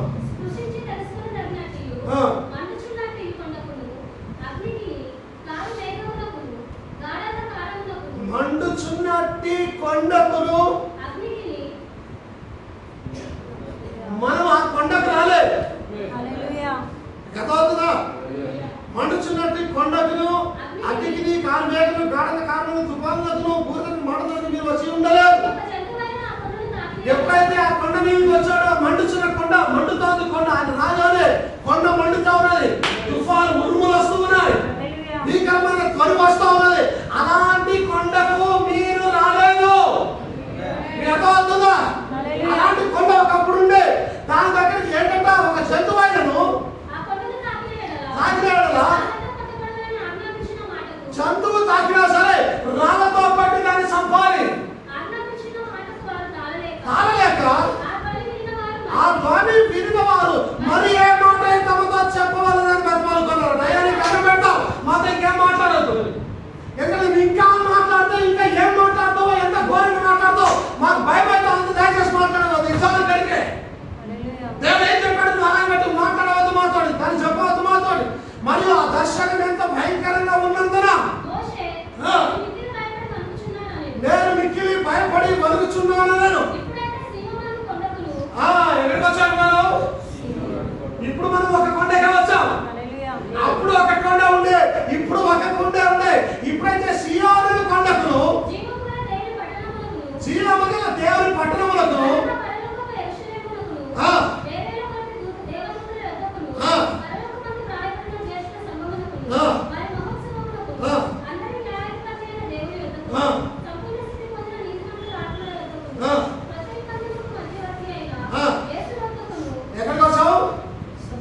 కొత్త నిబంధనకు మధ్యవర్తి అయిన యేసు వద్దకును ఏ మేలు కంటే మరి శ్రేష్టముగా పలుకు ప్రోక్షణ రక్తమునకును మీరు వచ్చి ఉన్నారు. ఇశ్రాయేలు వరకు ఉన్న కొండ వేరు, ఈ కొండ వేరు. మళ్ళీ ఆయనే ఆ కొండ, ఇక్కడ కూడా ఆయనే ఆ కొండ. అప్పుడున్న రూల్స్ వేరు, ఇప్పుడున్న రూల్స్ వేరు. అప్పుడు దేవుడు దిగి వచ్చి ఉన్నాడు, ఇప్పుడు కూడా దేవుడే దిగి వస్తూ ఉన్నాడు. ఏమే జీవము గల కొండకు దిగి వచ్చి ఉన్నాడు. జీవము గల సియోను అనే పర్వతానికి దిగి వచ్చి ఉన్నాడు. ఇప్పుడు ఈ కొండని తాకితే స్వస్థత వస్తుంది, ఈ కొండని తాకితే సమాధానం వస్తుంది, ఈ కొండని తాకాలప్పుడు తాకకపోతే సమస్య.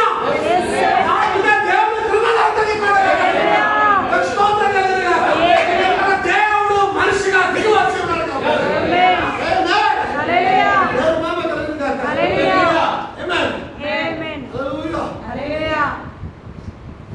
Jesus అనే వర్తమానంలో ఆయన మాట్లాడుతానని చూడాలి. In this case, the man was God, created a blood cell in the womb of virgin that brought forth the Son of God. చూడండి, మనకు తెలుసు కన్యక గర్భంలో ఆయన జన్మించినాడు. అవునా? ఎక్కడ జన్మించినాడు? కన్యక గర్భంలో జన్మించినాడు. అందరూ వంతులా మాట్లాడి పూర్వ హృదయంతో ఉంచున్నాను. కన్యక గర్భంలో ఆయన జన్మించి ఉన్నాడు. Which was not used as gender. It was the blood of God. The blood comes from the male sex. Okay? వివాహం చేయబడిన తర్వాత ఇంతకుముందు చాలాసార్లు చెప్పాను, మనలో ఉన్న రక్తం ఎక్కడంటే పురుషుల్లో నుండి వచ్చేటటువంటి ఆ స్పర్మ్ ఏదైతే ఉంటుందో అదే రక్తముగా మారుతుంది. దానిలో నుంచే రక్తం అనేది డెవలప్ అయి బాడీలో విస్తరిస్తుంది. అందరికీ ఉన్నారా? అదవుతుందా? అయితే స్త్రీ యొక్క పాత్ర ఉంది అక్కడ.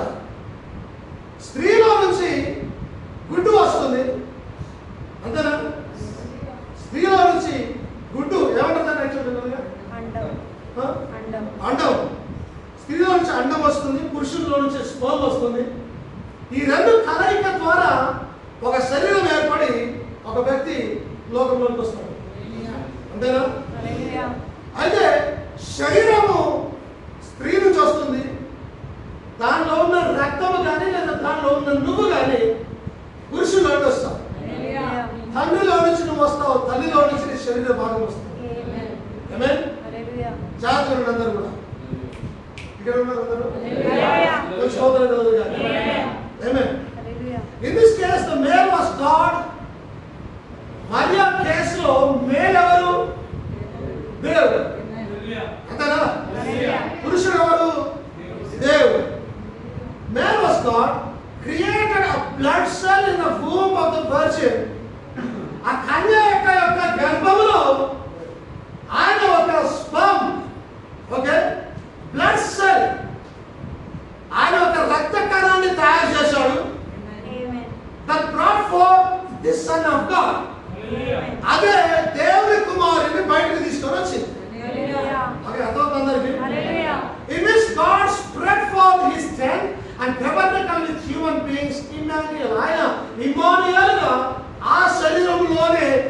తాను విస్తరింపజేసుకొని ఆయన జీవించి ఉన్నాడు. ఓకే, ఇది శరీరం మాత్రమే కానీ దాంట్లో ఉన్నది మాత్రం దేవుడు నివాసం చేసుకుంటున్నాడు. ఏమైనా స్తోత్రం. అంతకుముందు కూడా ఒకసారి ఆయన శరీరం తయారు చేసుకున్నాడు. ఎక్కడ తయారు చేసుకున్నాడు? లోతు దగ్గర.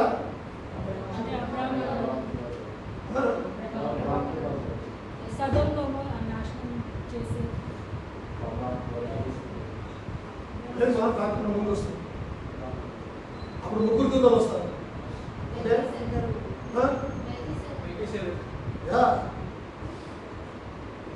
ఎప్పుడైతే ఆయన వచ్చాడో చాలాసార్లు ఎక్స్ప్లెయిన్ చేసినప్పుడు రాముడు క్లియర్ గా చెప్తాడు.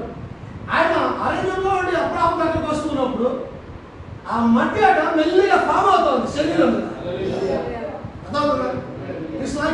ఈరోజు ఏ వీడియో కనుక చేస్తే దాన్ని క్లియర్గా చేస్తున్నాడు ఎలా ఫామ్ అవుతుంది. మట్టి పాదాలలోకి వచ్చినట్టు పాదాలు ఏర్పడ్డాయి, అలా బాడీ ఏర్పడతా ఉంది, అలా ఇక్కడ వరకు వచ్చేసింది.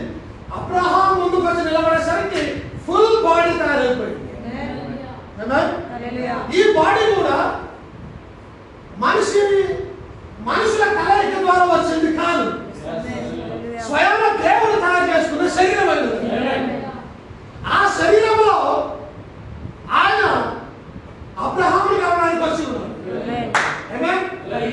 ఇప్పుడు అబ్రహాం యొక్క వారసులము రాజ సంతానమైన మన యొక్క కూడా ఆయన ఒక శరీరం తయారు చేసుకుని వచ్చాడు. అంతేనా? ఆ శరీరంలో దేవుడు నివాసం చేశాడు. ఈ మెల్కీసెదెకు ఎవరో కాదు, యేసుక్రీస్తు వారు అన్నారు. అబ్సల్యూట్‌గా ఆమేన్. ఆయనే ఆ మెల్కీసెదెకు ఉన్నాడు. ఆయన ఆ శరీరం ధరించుకొని వచ్చి ఉన్నాడు. దేవునికి స్తోత్రం కలుగునుగా. ఆమేన్. హల్లెలూయా. దేవుడు ఆ శరీరం తయారు చేసుకున్నాడు, దాంట్లో ఆయన నివాసం చేస్తున్నాడు. He sanctified the church that he might continue his work himself living in the church. That's the gospel. Amen. Hallelujah. He was the blood of God. Amen. యేసుక్రీస్తు వారు ఆయన దేవుని యొక్క రక్తమై ఉన్నాడు. Amen. Okay, his mother was a Jew. యేసుక్రీస్తు యొక్క తల్లి ఒక యూదురాలు. Hallelujah. అంతేనా? మరియా యూదురాలే ఉన్నది. His father was God himself. అతని తండ్రి స్వయాన దేవుడై ఉన్నాడు. ఆమేన్. ఇక్కడ ఉన్నది లేదు. Hallelujah. మహిమ కలుగును గాక. Amen. Amen. Hallelujah. The blood comes from the male sex. రక్తం అనేది పురుషునిలో నుంచి బయటకు వస్తుంది, Amen. స్త్రీలో నుంచి రాదు. Hallelujah. గుర్తుంచుకోవాలి. సైన్స్ ఎవరికైనా తెలియకపోతే మీరు పోయి సైన్స్ పుస్తకాలు ఏదైనా చదవండి, సాయంత్రం 2 గంటలకు మీకు అర్థం అనుకుంటుంది. కానీ గూగుల్లో పెట్టండి, మీకు అర్థమవుతుంది ఏం జరుగుతుంది, ఎంత బ్లడ్ ఎక్కడికి వస్తుంది. Amen. Hallelujah. It was the creative blood, not sexual at all.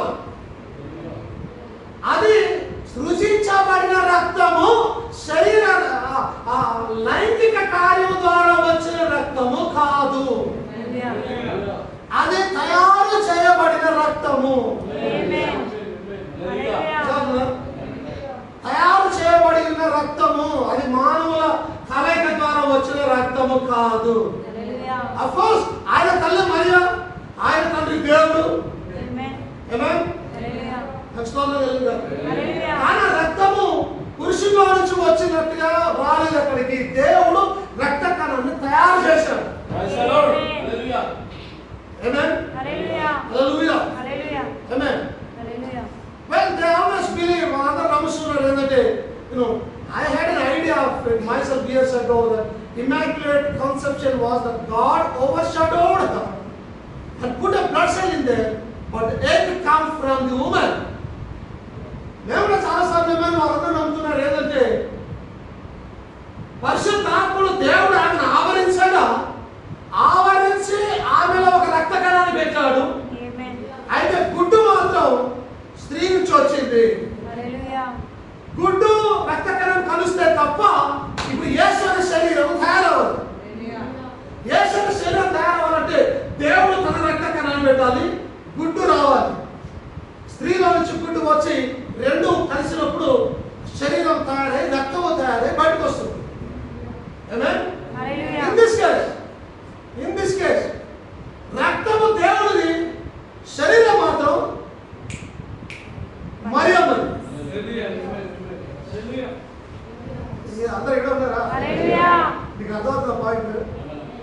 ఈ కేసులో రక్తము దేవుడు ఇచ్చాడు, శరీరం మాత్రం మరియ. ఓకే, జాగ్రత్త ఆ మాట మీరు చాలా జాగ్రత్త పట్టుకునే ప్రయత్నం చేయండి. ఓకే, ఏమే స్తోత్రం కలుగు గారు. నా వాయిస్ అంతా క్లియర్ వినిపిస్తుంది కదా? So if the egg come from the woman, ఒకవేళ ఆ అండం అనేది గుడ్డు అనేది ఒకవేళ స్త్రీలో నుంచి వస్తే there has to come a sensation to bring the egg through the tube to the womb. A little science class, okay?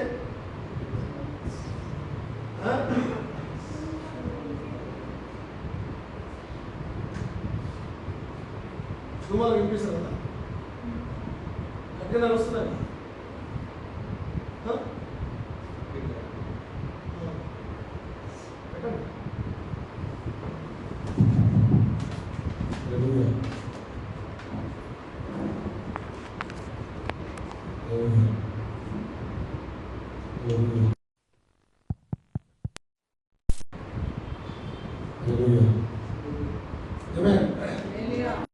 స్తోత్రం కలిగింది కాక.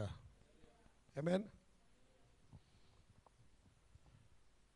చిన్న సైన్స్ క్లాస్, అందరు వినండి. అందరికి వివాహాలు అయ్యాయి, అన్ని విషయాలు తెలుసు.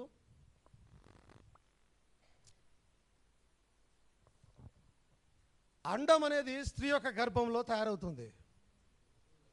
సమ్ సర్టెన్ టైంలో అండం రిలీజ్ అవుతుంది. ఓకే, దెన్ ఆ అండము ఆ ట్యూబ్లో నుండి, పైపుల్లో నుండి వచ్చి గర్భంలోనికి వెళ్ళాలి అని అంటే రాను క్లియర్గా చెప్తున్నాడు, అక్కడ ఒక సెన్సేషన్ అనేది కావాలి.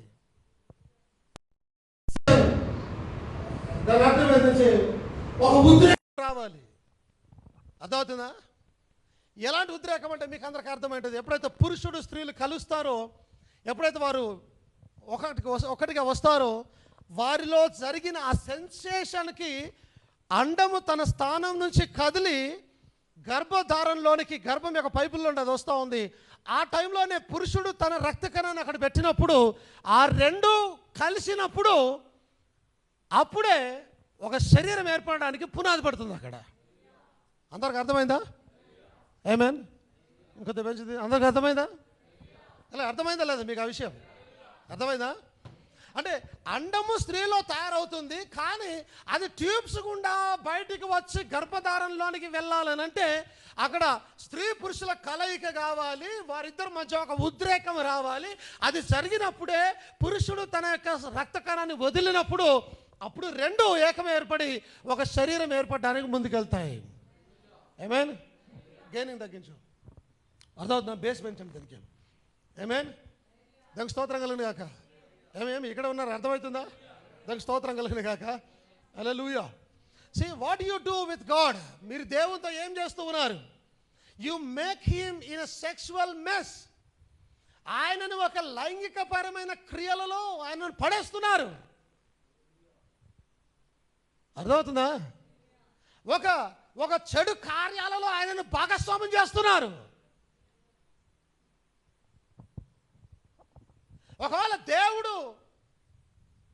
ఒకవేళ అండము గినుక, వినండి జాగ్రత్త వినండి, ఒకవేళ అండము గినుక మరియది వాడుకుంటే దేవుణ్ణి మీరు ఒక సెన్సేషన్లో పెడతారు. మరియతో దేవుడు మరియతో ఒక లైంగిక కార్యము చేశాడని చెప్తారు. అది అక్కడికి వస్తుంది. అర్థమవుతుందా? కానీ దేవుడు పరిశుద్ధాత్ముడు ఆమెను ఆవరించాడు. No sensation.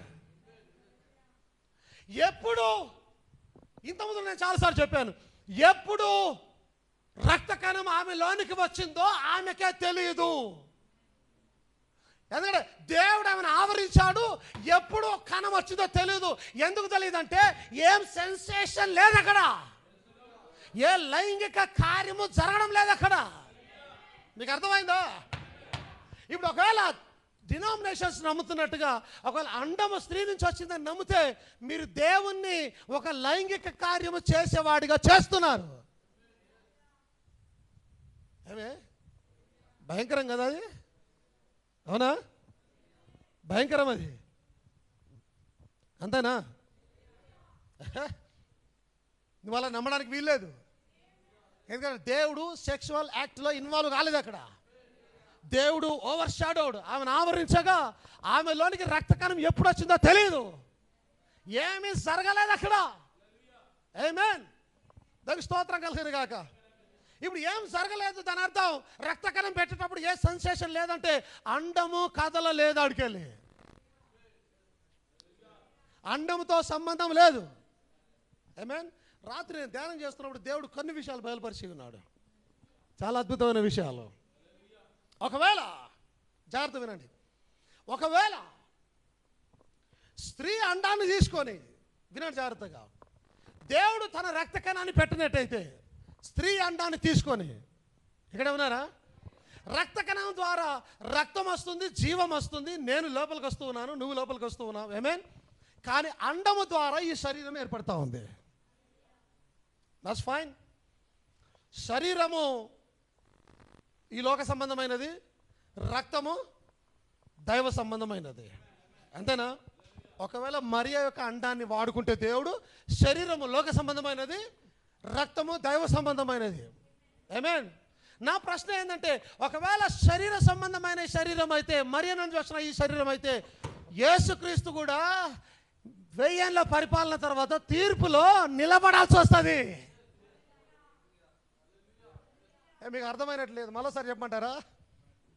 ఒకవేళ మరియా నుంచి వచ్చిన అండమును వాడుకొని దేవుడు ఈ శరీరాన్ని తయారు చేస్తే, ఈ శరీరం కూడా పాపపు శరీరమే, యేసుక్రీస్తు శరీరం కూడా పాపపు శరీరమే, తీర్పులో నిలబడాల్సి వస్తుంది అక్కడ. ఆయన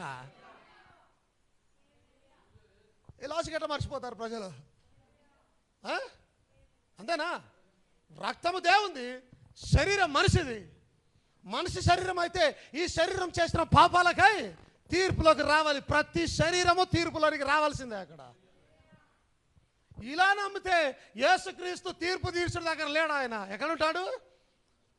గొర్రెల్లోనూ మేకల్లోనూ ఉంటాడు ఆయన. ఇంకా విచిత్రం ఏంటంటే, నీవు ఆయనకు తీర్పు తీర్చే పరిస్థితుల్లో నీవు ఉంటావు అక్కడ. వింతగా ఉంది బోధ అది, కానీ చాలా జాగ్రత్తగా గమనించండి. ఆమేన్. నాకు స్తోత్రం కలిగిన గాక.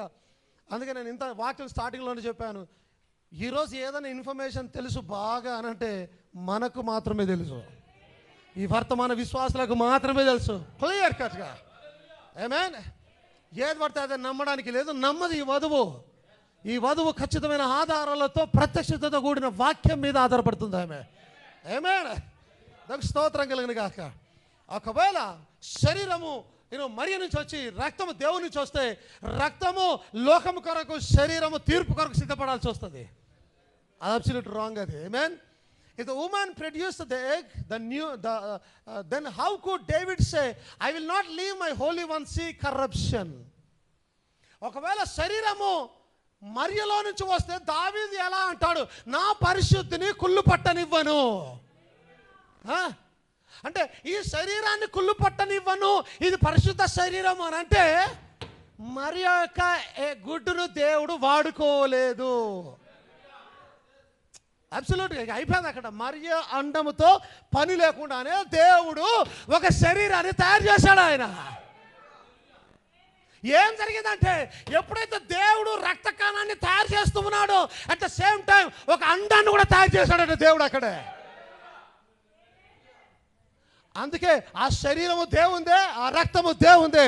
అందుకే ఆయన అదృశ్య దేవుని యొక్క పరిపూర్ణ స్వరూపమై ఉన్నాడు. ఆయన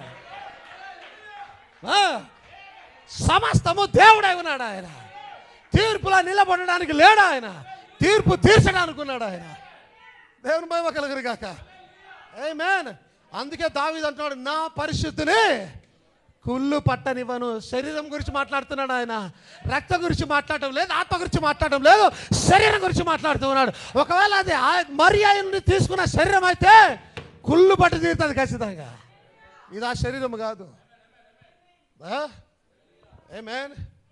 నాకు స్తోత్రం కలిగిన గాక.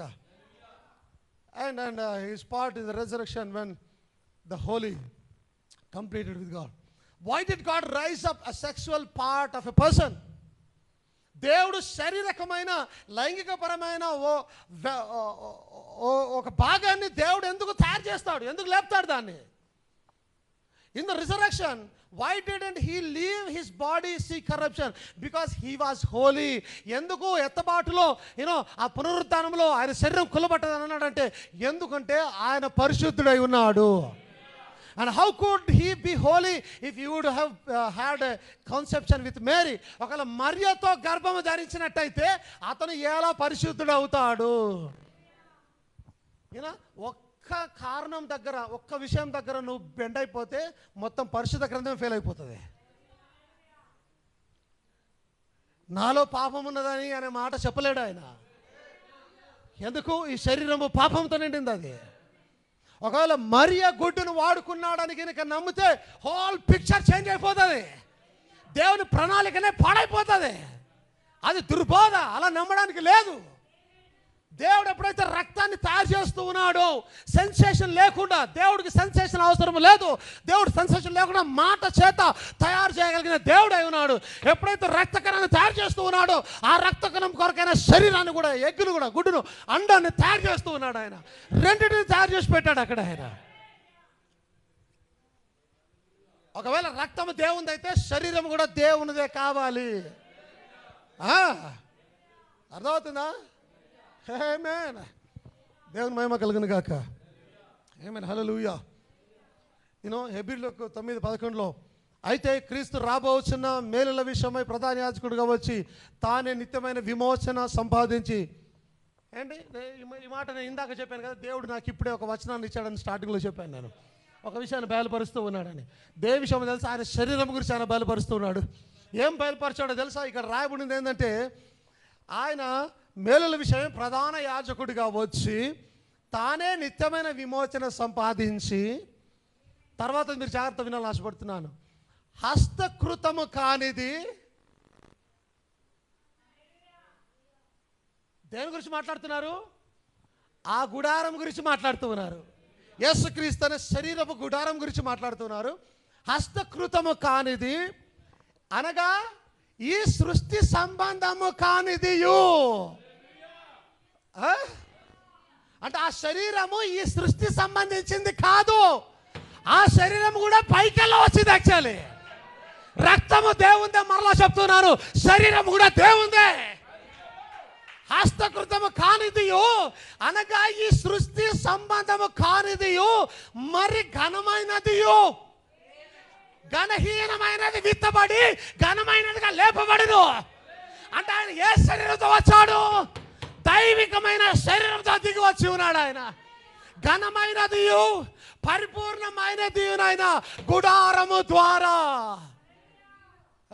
ఈ గుడారం పరిపూర్ణమైనది కాదు, ఇది పాపపు గుడారం. కానీ ఆయన గుడారం ఎలా ఉందట? పరిపూర్ణమైన గుడారము. ఎందుకు పరిపూర్ణమైన గుడారం తెలుసా? అది శారీరకమైన గుడారం కాదు, ఆత్మీయమైన గుడారం అయినది. అది మీకు అర్థమవుతున్న వాక్యం? దేవుడికి స్తోత్రం కలుగును గాక. ఏమేన్. ఇందాక చదువుతుంటే దేవుడు చూపించాడు ఆ మాట. ఎస్, ఈ సృష్టి సంబంధం కానిది. ఒకవేళ ఇలా రాయబడిందంటే దాని అర్థం మరియమ్మ యొక్క అంటని దేవుడు వాడలేదు. క్లియరా? దేవుని వాక్యం చూపిస్తుంది ఇక్కడ. ఒకవేళ మరియమ్మ అంటాన్ని వాడింటే పౌలు ఇలాగ మాట్లాడడానికి వీలు లేదు, మాట్లాడకూడదు పౌలు ఆ విధంగా. కానీ పౌలు మాట్లాడుతున్నాడంటే దాని అర్థం ఆ శరీరము మరియలో నుంచి వచ్చింది కాదు, ఆ శరీరము దేవునిలో నుంచి వచ్చింది. ఆ శరీరం ఏమైంది తెలుసా? ఆది అందు వాక్యం ఉండను, వాక్యము దేవుడై ఉండను, ఆ వాక్యము దేవుని యొద్ద ఉండను, ఆ వాక్యమే శరీరధారి అయి. అని ఇప్పుడు వాక్యం ఏందది? శరీరం ఏందది? ఇప్పుడు యేసుక్రీస్తు ఉన్న శరీరం ఏందది? వాక్యం.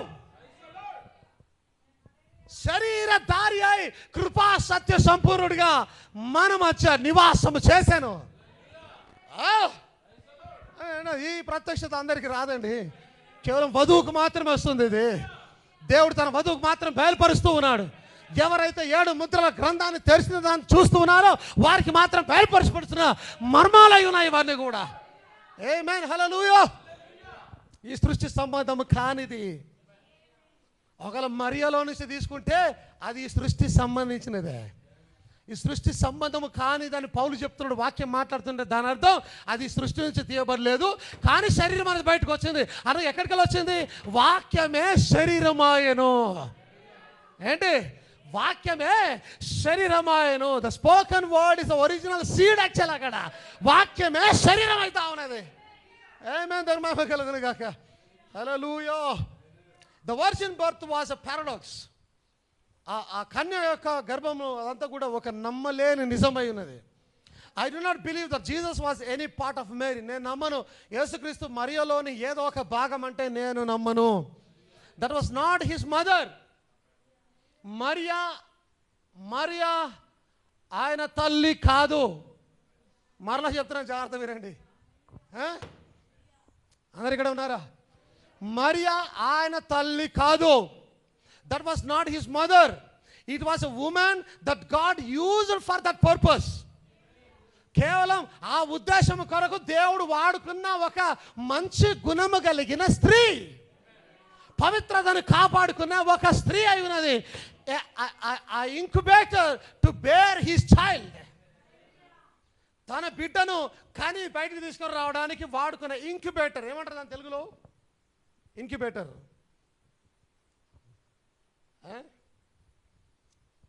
టెస్ట్ ట్యూబ్ బేబులు తీస్తారు కదా ఇప్పుడు, టెస్ట్ ట్యూబ్లలో పెట్టి గర్భం సంబంధం లేకుండానే బిడ్డను ఆ విధంగా.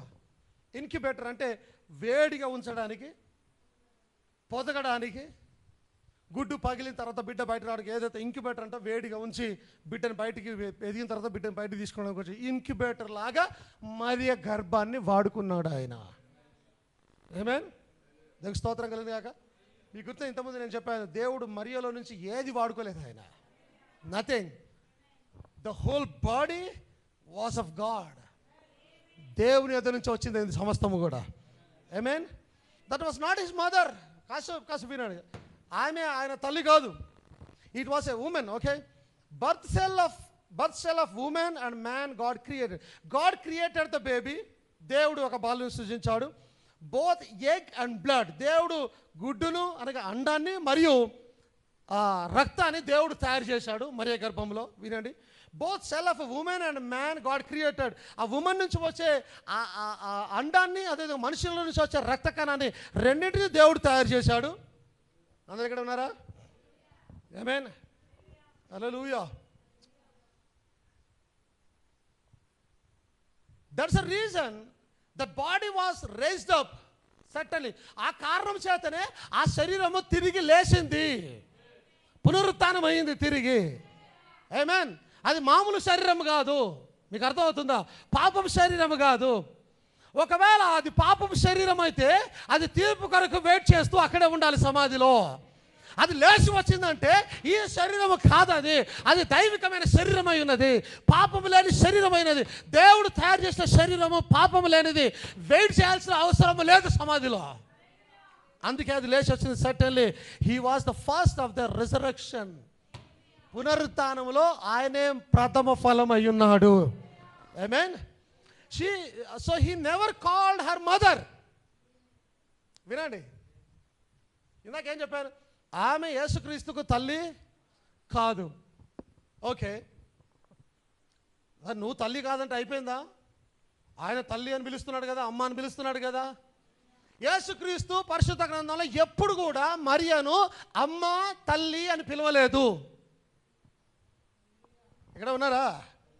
ఏ రోజు కూడా అమ్మ బాగున్నావా, అమ్మ ఎప్పుడు వచ్చినావమ్మా, మా అమ్మ వచ్చిందా, ఎక్కడుంది మా అమ్మ, అమ్మ వస్తున్నా వెయిట్ చేయి, ఎప్పుడు ఆమెను అమ్మ అని పిలవలేదు యేసుక్రీస్తు. ఎందుకంటే ఆయన ఆమెను అమ్మను చేయలేడు. ఒకవేళ ఆయన అమ్మను చేస్తే, దేవుని తండ్రిగా చేస్తే, ఈయన మరలా తీర్పులోనికి రావాల్సి వస్తుంది. ఆమేన్. ఇప్పుడు ఈయనకు తల్లి తండ్రి ఎవరైనా ఉన్నారంటే దేవుడే ఉన్నాడు. ఆమేన్. అయితే హీబ్రూస్లో రాయబడింది, ఆయన వంశావళి లేనివాడును, తల్లి లేనివాడును, తండ్రి లేనివాడును, ఎవరి లేనివాడై ఉన్నాడు ఆయన. అర్థమవుతుందా? అందుకే ఆయన ఏ రోజు కూడా తల్లిని అమ్మ అని పిలవలేదు. ఏ రోజు కూడా. దేవునికి స్తోత్రం కలుగును గాక. ఆమేన్. చాలా జాగ్రత్తగా గమనించండి. ఒక రోజున శిష్యులు పేతురు అంగట భాష దగ్గరకు వచ్చి, ప్రభా మీ అమ్మ వాళ్ళు వచ్చారు అని అంటే, ఆయన అందరూ తిరిగి ఎవరు నా అమ్మ, ఎవరు నా తల్లి, ఎవరు నా బంధువులు అంతే అన్నాడా? నేను చాలాసార్లు మీకు ఇది బోధించాను. నేను అన్నాను, ఏం పేతురు ఏం మాట్లాడుతున్నారు, ఎవరు నా అమ్మ? ఎవరైతే నా తండ్రి చిత్తానుసారం జీవిస్తారో వారే నా తల్లి, నా తండ్రి, నా సహోదరులు. కానీ మరియను తల్లి అని సంబోధించడానికి ఆయన ఒప్పుకోవడం లేదు. మీరు చాలా జాగ్రత్తగా గమనించండి. ఎప్పుడైతే అదొక ఇన్సిడెంట్, ఇంకో ఇన్సిడెంట్ ఎప్పుడైతే ఆ కానా పెళ్లిలో ద్రాక్షరసం అయిపోయిందో, మరియమ్మ వాళ్ళు వచ్చి మరియమ్మకు చెప్పినప్పుడు మరియమ్మ యేసుక్రీస్తు దగ్గరికి వచ్చి బిడ్డ కుమారుడా అక్కడ అయిపోయిందంట, కొద్దిగా చూడు అని అంటే ఆయన ఏమన్నా తెలుసా? స్త్రీ ఏమన్నాడు ఆయన? ఉమెన్, నాతో నీకేం పని? ఏమంటున్నాడు? అమ్మా నాతో నీకేం పని అనడం లేదు ఆయన. ఏమన్నాడు? ఓ స్త్రీ నాతో నీకేం పని, నా టైం ఇంకా రాలేదు. ఆయన అమ్మా అని ఒక్కసారి కూడా ఆయన ప్రబోధించలేదు, ఒక్కసారి కూడా పిలవలేదు.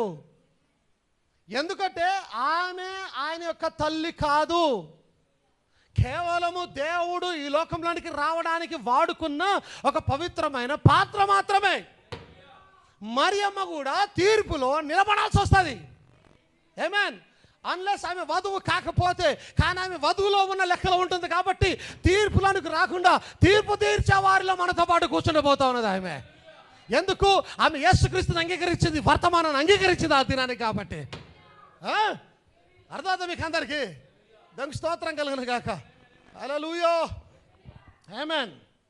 సో ఆయన ఎప్పుడు కూడా ఆమెను తల్లి అని పిలవలేదు. She was just an incubator because that's what she was, to keep the seed warm. ఆమె కేవలం ఒక ఇన్క్యుబేటర్గా వాడుకున్నాడు. ఆమె అదే ఎందుకనగా ఆ విత్తనాన్ని వేడిగా ఉంచడానికి ఆయన వాడుకున్న విధానం అయి ఉన్నది. అది దానికి స్తోత్రం కలుగును గాక. The Holy Virgin birth brought forth this human being, immaculate conception by the Holy Ghost. పరిశుద్ధాత్మ ద్వారా గర్భము ధరించబడి ఈ యొక్క పరిశుద్ధమైన బిడ్డను బయటకు తీసుకొని వచ్చింది. Woman had nothing to do with it. స్త్రీకి దీనికి ఏ సంబంధం లేదు. నీదర్ ఎగ్ నార్ బ్లడ్ సెల్. రక్త కణము కానీ అన్నముతో కానీ స్త్రీకి ఏ సంబంధము లేదు. ఆమేన్. అంటే ఆమెలో నుంచి ఏమి తీసుకోలేదు ఆయన. దేవుడికి ఏదైనా అవసరమా? శూన్యంలో నుంచి సృష్టించగల దేవుడు, ఆయనకి ఏది అవసరం లేదు. కానీ సాతానుడు మాత్రమే సృష్టిని తీసుకొని దాని ద్వారా సృష్టి చేసి వంకరతనం చేయగలుగుతాడు. దేవుడికి ఒకటి తీసుకొని చేయాల్సిన అవసరం లేదు. దేవుడు మాటతో శూన్యంలో నుంచి సృష్టించగలిగిన దేవుడు అయి ఉన్నాడు. అందుకే ఆయన దేవుడు అయి ఉన్నాడు యాక్చువల్లీ. ఆమేన్. హల్లెలూయా. ఫైన్. ఒకవేళ దేవుని రక్తము, అది దేవుని రక్తం ఎట్లయితుంది? దేవునికి రక్తం ఉందా? ఎందుకు లేదు? ఆయనకు శరీరం లేదు. దేవుడు ఆత్మ కనుక ఆయన ఆరాధించేవారు ఆత్మతోనూ సత్యంతోనూ ఆరాధించవలేను. దేవుడికి శరీరం లేదు. శరీరం లేకపోతే రక్తంతో పని లేదు. మరి నువ్వు రక్తము దేవుని రక్తం అని చెప్తున్నావా? యేసుక్రీస్తులో ఉన్నది అట్టెట్ట దేవుని రక్తము. ఆమేన్. How was it God's blood? అది దేవుని రక్తం ఎలాగయ్యింది? God has no blood. దేవునికి రక్తం లేదు. How could it be? అది ఎలాగ జరుగుతుంది? Because it was God's creative blood that he created in order to redeem us. ఆ దేవుని రక్తం ఎలాగైందంటే అది మనల్ని విమోచించే భాగములో దేవుడు స్వయాన సృజించిన రక్తమైనది. అది ఇంకా లోతులోకి వెళ్తే ఈ రక్తం వేరు, ఆ రక్తం వేరు. మీకు అర్థమవుతుందా? ఈ రక్తము నేల మీద వేస్తే కాసేపటికి ఎండిపోతుంది.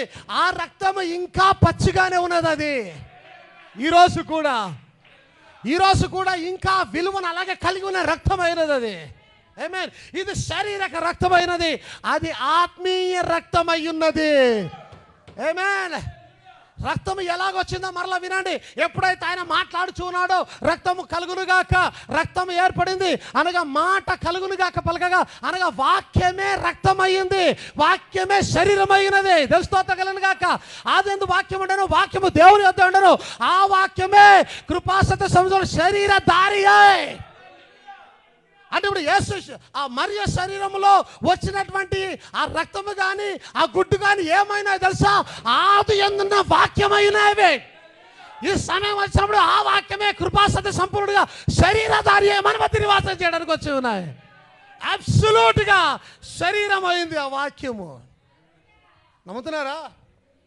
అందుకే ఈ శరీరంలో పాపము లేదు. ఛాలెంజ్ చేశాడు, నాలో పాపం ఉన్నదని ఎవరు నిరూపించగలరు రండి అన్నాడు ఆయన. ఎందుకు ఈ శరీరం పాపము చేయచాలదు, ఎందుకు ఈ శరీరము వాక్యమై ఉన్నది, ఈ శరీరము ఘనమైన శరీరమై ఉన్నది, ఘనహీనమైనదిగా విత్తబడి ఘనమైనదిగా లేవలేదు. ఇది పుట్టడమే ఘనమైన శరీరముగా పుట్టింది. అది దేవుని శరీరము, ఆత్మ శరీరము, అమర్థమైన శరీరము, విమోచించబడిన శరీరము వలె అది కూడా విలువలు కలిగిన శరీరమై ఉన్నది. అది పాప బంధకాలు లేని శరీరమై ఉన్నది. అది స్వయాన దేవుని శరీరము, దాంట్లో ఉన్నది దేవుని రక్తమై ఉన్నది. అది యాక్చువల్లీ దేవుడు ఏమైనాడు? దేవుడు వాక్యమై ఉన్నాడు. అవునా? దేవుడు వాక్యమైనట్టయితే బ్లడ్ కూడా దేవుని వాక్యం అయితే వాక్యమే బ్లడ్ అయినది, వాక్యమే బ్లడ్, బ్లడ్ దేవుడు, దేవుడే వాక్యము. మీకు అర్థమవుతుందా? There is no confusion, it's clear, crystal clear. అది దేవుని రక్తమై ఉన్నది. అది ఆమేన్, హల్లెలూయా, హల్లెలూయా.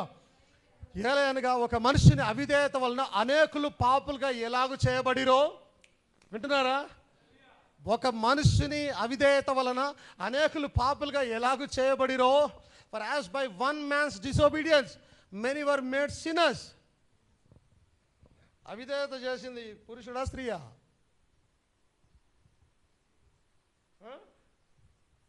ఇంటికి పోయి ధ్యానం చేయండి.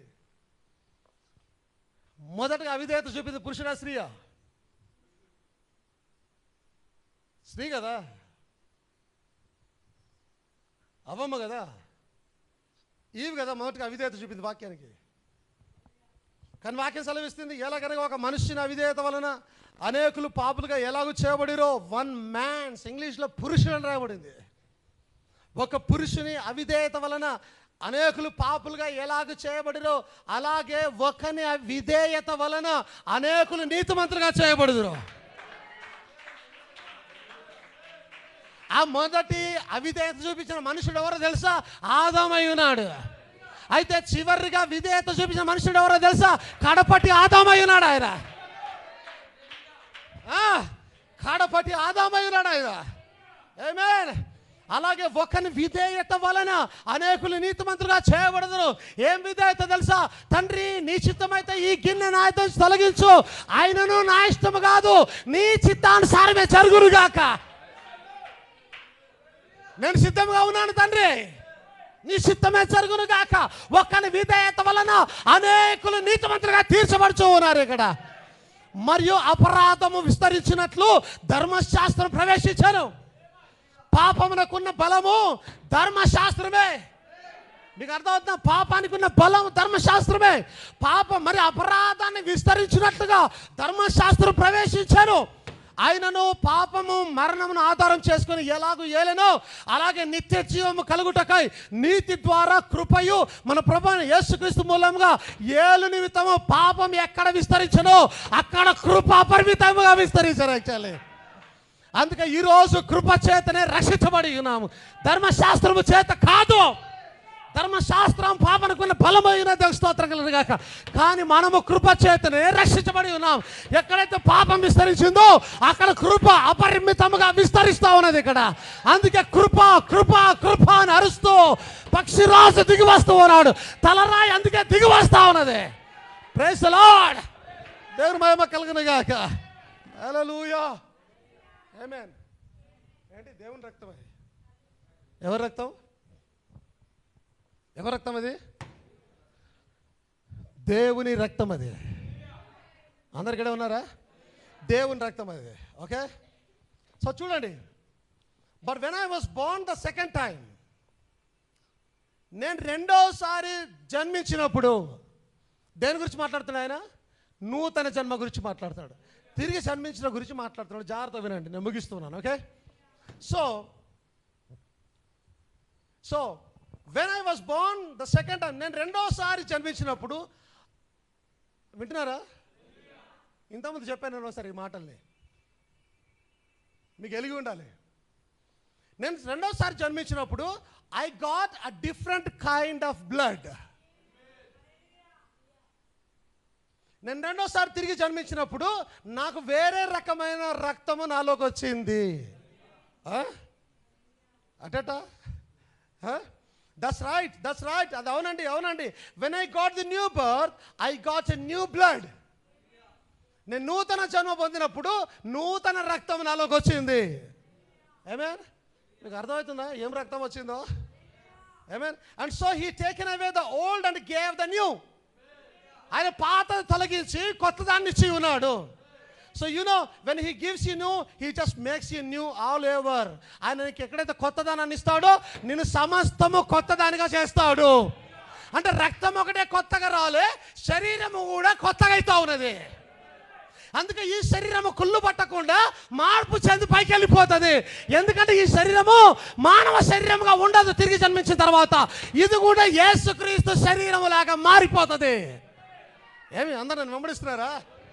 అర్థమవుతుంది మీకు మాటలు? ఏమేమి తెలుస్తోత్రం కలదు కాక. సో ఎప్పుడైతే ఆయన నన్ను కొత్తది ఇస్తాడో నన్ను పూర్ణంగా కొత్త చేస్తాడు. ఏమే అనగా పాపమునకు లోబడిన ఒక శరీరాన్ని దేవుడు ఇస్తాడు, నూతనమైన ఒక శరీరాన్ని దేవుడు ఇస్తాడు. దానికి స్తోత్రం కలను కాక. So you know when he gives you, he just makes you new all over, like putting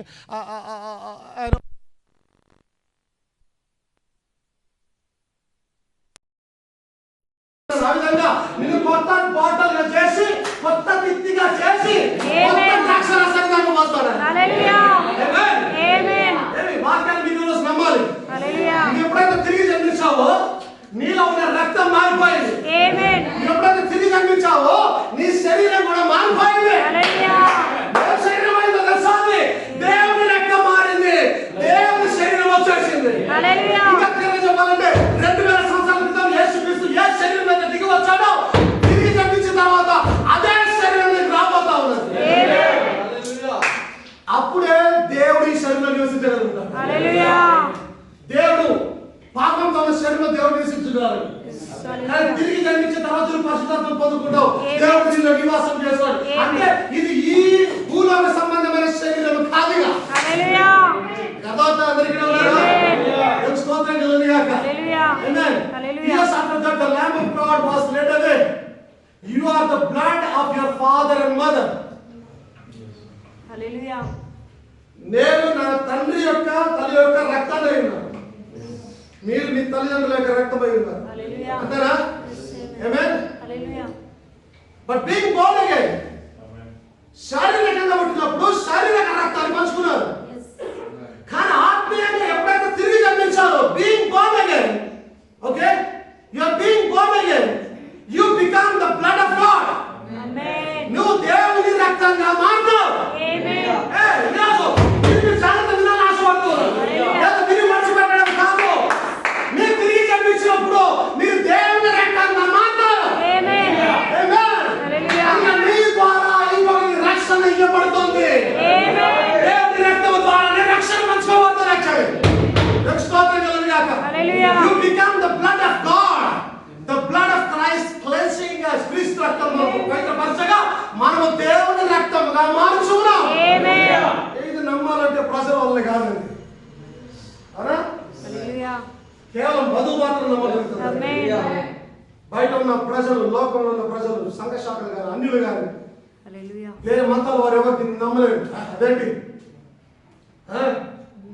ఏమంటారు? అదే యేసుక్రీస్తు నువ్వు సమానమా అలా చెప్తున్నావేంటి? అఫ్ కోర్స్ ఆయన వేరు నేను వేరు కాదు. మీకు అర్థం? ఇప్పుడు దేవుని రక్తం ఎందుకు వచ్చింది తెలుసా? తల ఆయన ఉన్నాడు, శరీరం నేనే. శరీరంలో ఈ లోక రక్తం పారే, తలలో దేవుని రక్తం పోతుందా? శరీరంలో ఏదంటే అది తలకి పోతుంది. మరి ఈ రక్తం తలకెక్కలేదే, ఎక్కకూడదే, ఎక్కరాదే. తల దేవుడే ఉన్నాడే, క్రీస్తు రక్తం అంటే హల్లెలూయా. రక్తం హార్ట్ లో నుంచి పంపు చేయబడి అలా నరాల్లోకి వెళ్ళి అలా మెదడులోకి రక్తం ప్రవేశించి ఈ రక్తము తలలోకి వెళుతున్నదంటే తర్వాత ఈ రక్తము నా తల్లిదండ్రులు చచ్చిన రక్తము కాదు. Yes, నా తండ్రి చచ్చిన రక్తమే. దీన్ని జన్మించినప్పుడు నాకు వచ్చిన రక్తమే.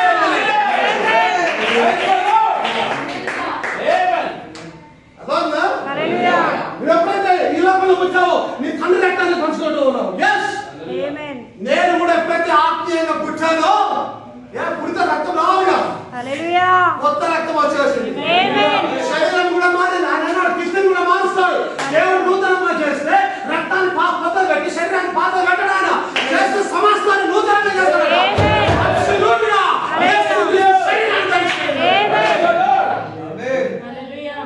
తిరిగి జన్మించినప్పుడు But being born again, you become the blood of God. The blood of Christ cleanses us. Amen. Hallelujah. Now, and the same life that was in that blood cell returns back into your blood cell and gives you the same life. క్రీస్తులో ఉన్నటువంటి ఆ జీవమే, ఆ రక్తకణంలో జీవమే ఈ రక్తకణంలోకి వచ్చి ఆయనలో ఉన్న జీవాన్ని మనకు దయచేస్తుంది. Jesus said, I give to them eternal life. నేను వారికి నిత్య జీవాన్ని ఇస్తానని అన్నాడు. Now if you all are interested in Greek words, we go look up and see what the Greek word eternal means. You know, it comes from the word Zoe. Z-O-E. Look what Zoe is. Zoe is the life of God himself. అంటే దేవుడు తన జీవాన్ని నిగిస్తున్నాడు. జీవం ఎక్కడ ఉంది? రక్తములో జీవం ఉన్నది. రక్తము మాట్లాడుతాడు. రక్తంలో జీవం ఉన్నది. ఆ యేసులో ఉన్న రక్తము దేవుడి రక్తంలో ఉన్న జీవాన్ని మనకిస్తూ ఉన్నాడు. అంటే నీవు నిత్య జీవం పొందాలంటే నీ రక్తం మారాలి ఖచ్చితంగా. ఈ లోక రక్తం పోయి దేవుడి రక్తం రావాలి. అప్పుడు ఆ దేవుడి రక్తంలో జీవం పెట్టుకొచ్చి నీకు నిత్య జీవాన్ని ఇస్తుంది. Jesus through his death gave up his own life, which was joy. We have eternal life and can't perish. ఒకవేళ యేసు క్రీస్తు తనలో ఉన్న జోయ్ ఆ నిత్య జీవాన్ని మనకిస్తే మనము నశించలేము. మనం ఖచ్చితంగా జీవించువారమై ఉన్నాము. దేవుని స్తోత్రం కలుగునుగాక. ఆమేన్. హల్లెలూయా. ఆమేన్. హల్లెలూయా. కొన్ని దినాలకు ముందు నేను ఒక వాక్యాన్ని బోధించాను. సబ్జెక్ట్ నాకు గుర్తులేదు, బట్ నేను సబ్జెక్ట్ చెప్తే మీకు గుర్తుకొస్తాను. వాక్యం మీకు గుర్తుకొస్తాయి. ఓకే, ఎత్తబాటు జరుగుతుంది. ఎత్తబాటు జరిగిన తర్వాత మరలా మనం కిందికి వస్తాం. యుద్ధం జరుగుతుంది. కిందికి వచ్చి మనం 1000 ఏళ్ల పరిపాలన స్టార్ట్ చేస్తాం. ఓకే, ఎప్పుడైతే 1000 ఏళ్ల పరిపాలనకు వెళ్తామో వెళ్తున్న టైంలో బ్రదర్ అన్నాడు, సంహౌ ఈ భూమికి సంబంధించిన డస్ట్ ఈ శరీరంలోకి వచ్చేసి ఒక శరీరం ఏర్పడుతుందని అన్నాడు. గుర్తొచ్చిన వాక్యం గుర్తొస్తుంది కదా. ఎందుకు? నువ్వు ఆత్మీయంగా దిగు వస్తే ఆయన ఉన్నాడు. అక్కడ పండ్ల తోటలు ఉన్నాయి, పండ్లు కోసం తింటూ ఉన్నారు వారు. ఆత్మీయ శరీరంతో నువ్వు తినలేవు. నువ్వు తింటూ ఉన్నావు అంటే ఇది శారీరకంగా కావాలి. అయితే సంభావం దీనికి డస్ట్ అనేది ఫామ్ అవుతుంది. ఏదో ఒక రకంగా ఈ శరీరంగా రూపుదారుస్తుంది. మరలా తినగలిగే పరిస్థితికి వస్తుంది అన్నట్టు. కానీ ఏ శరీరం తెలుసాలి? అదే శరీరము ఎప్పుడైతే నువ్వు తిరిగి జన్మించిన తర్వాత ఏ శరీరం అయితే నీకు దొరుకుతా ఉన్నదో, ఏ రక్తం అయితే నీకు దొరుకుతా ఉందో అదే శరీరం అదే రక్తం చేత 1000 ఏళ్ల పరిపాలన ముందుకెళ్ళబోతూ ఉన్నావు. వారు తోటలు నాటుకుంటారు, వేరొకరు వాళ్ళ పొలాలు భుజించారు.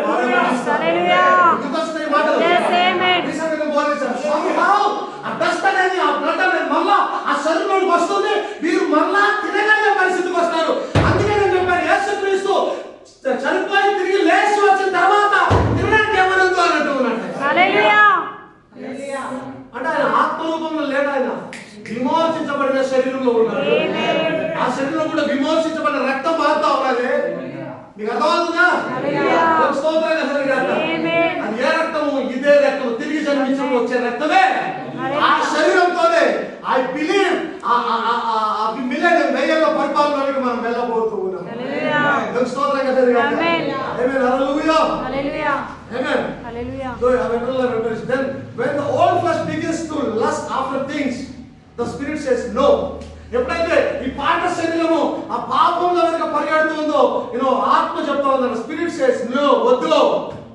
There now here it is, get your gospel quotes on look Romans 8:1. చూడండి మీ యొక్క సువార్త అనేటటువంటి ఆ కోట్స్ మీరు కప్పుకోండి అని అంటున్నారు.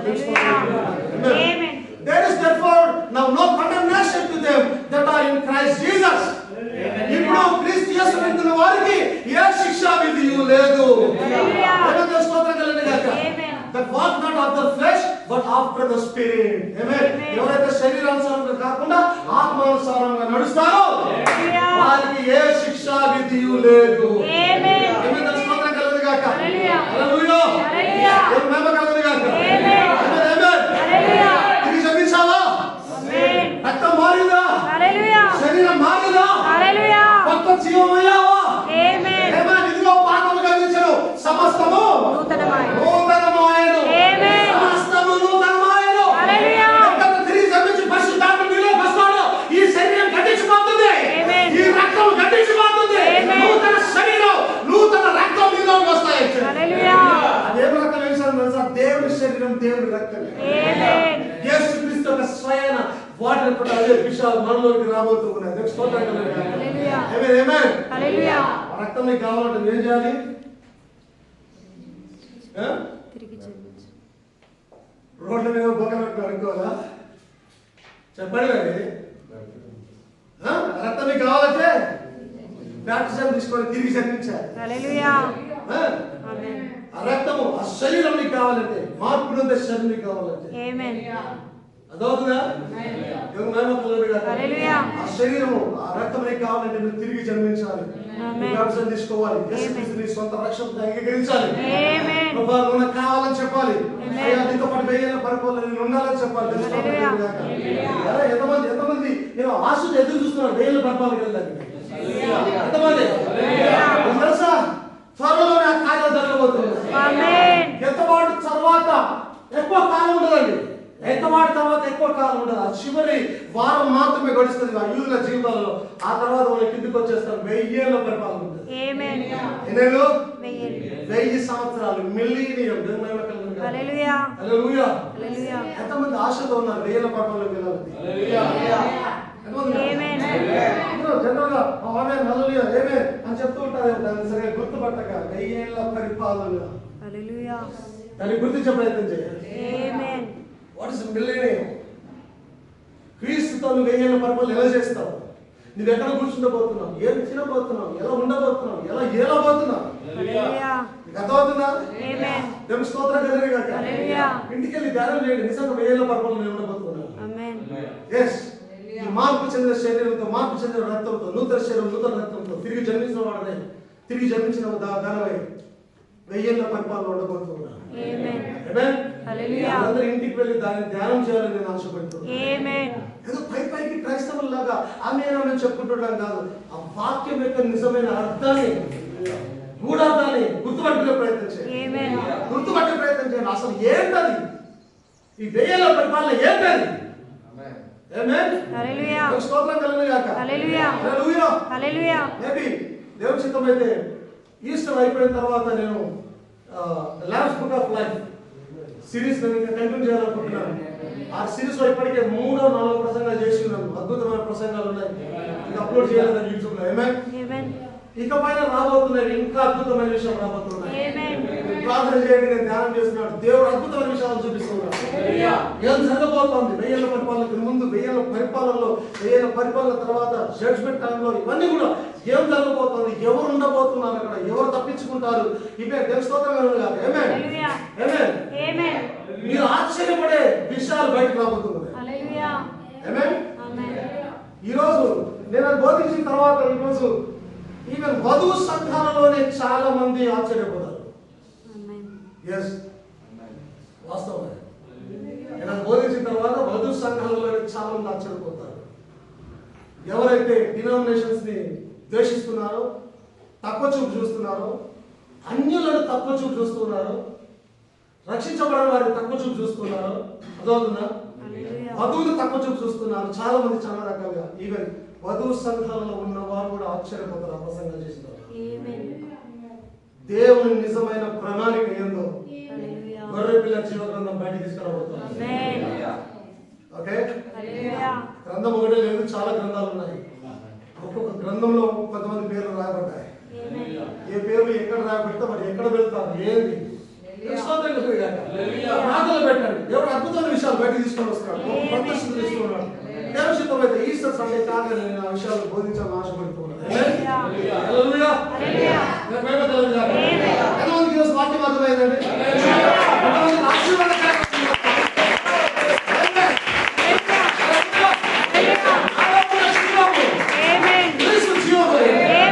నాలో ఉన్న రక్తము క్రీస్తు రక్తమైనది, దేవుని రక్తమైనది. నేను తిరిగి జన్మించిన వాడలేదు, నా తండ్రికి పుట్టిన వాడలేదు. అవునా? శారీరకంగా తండ్రి పుట్టిన తండ్రి రక్తం లేదు, ఆత్మీయంగా పుట్టిన తండ్రికే పుట్టావు. ఆ తండ్రి రక్తం నీలో ఉంటుంది. ఆ తండ్రి రక్తం క్రీస్తులోకి వచ్చింది, క్రీస్తులో నుండి వధువులోకి వచ్చింది. మంచి లాజిక్స్ కదా. లోక సంబంధమైన రక్తం తలకెక్కనాలి, ఆ తలలో కూడా ఈ రక్తం ఎక్కువ ఉందంటే అది ఆ తల రక్తమే కిందకు వచ్చింది. ఆ తల రక్తమే శరీరంలో ప్రవహిస్తాం. ఆ తలలో ఉన్నది దేవుని రక్తమైనది, ఆ తల దేవుడు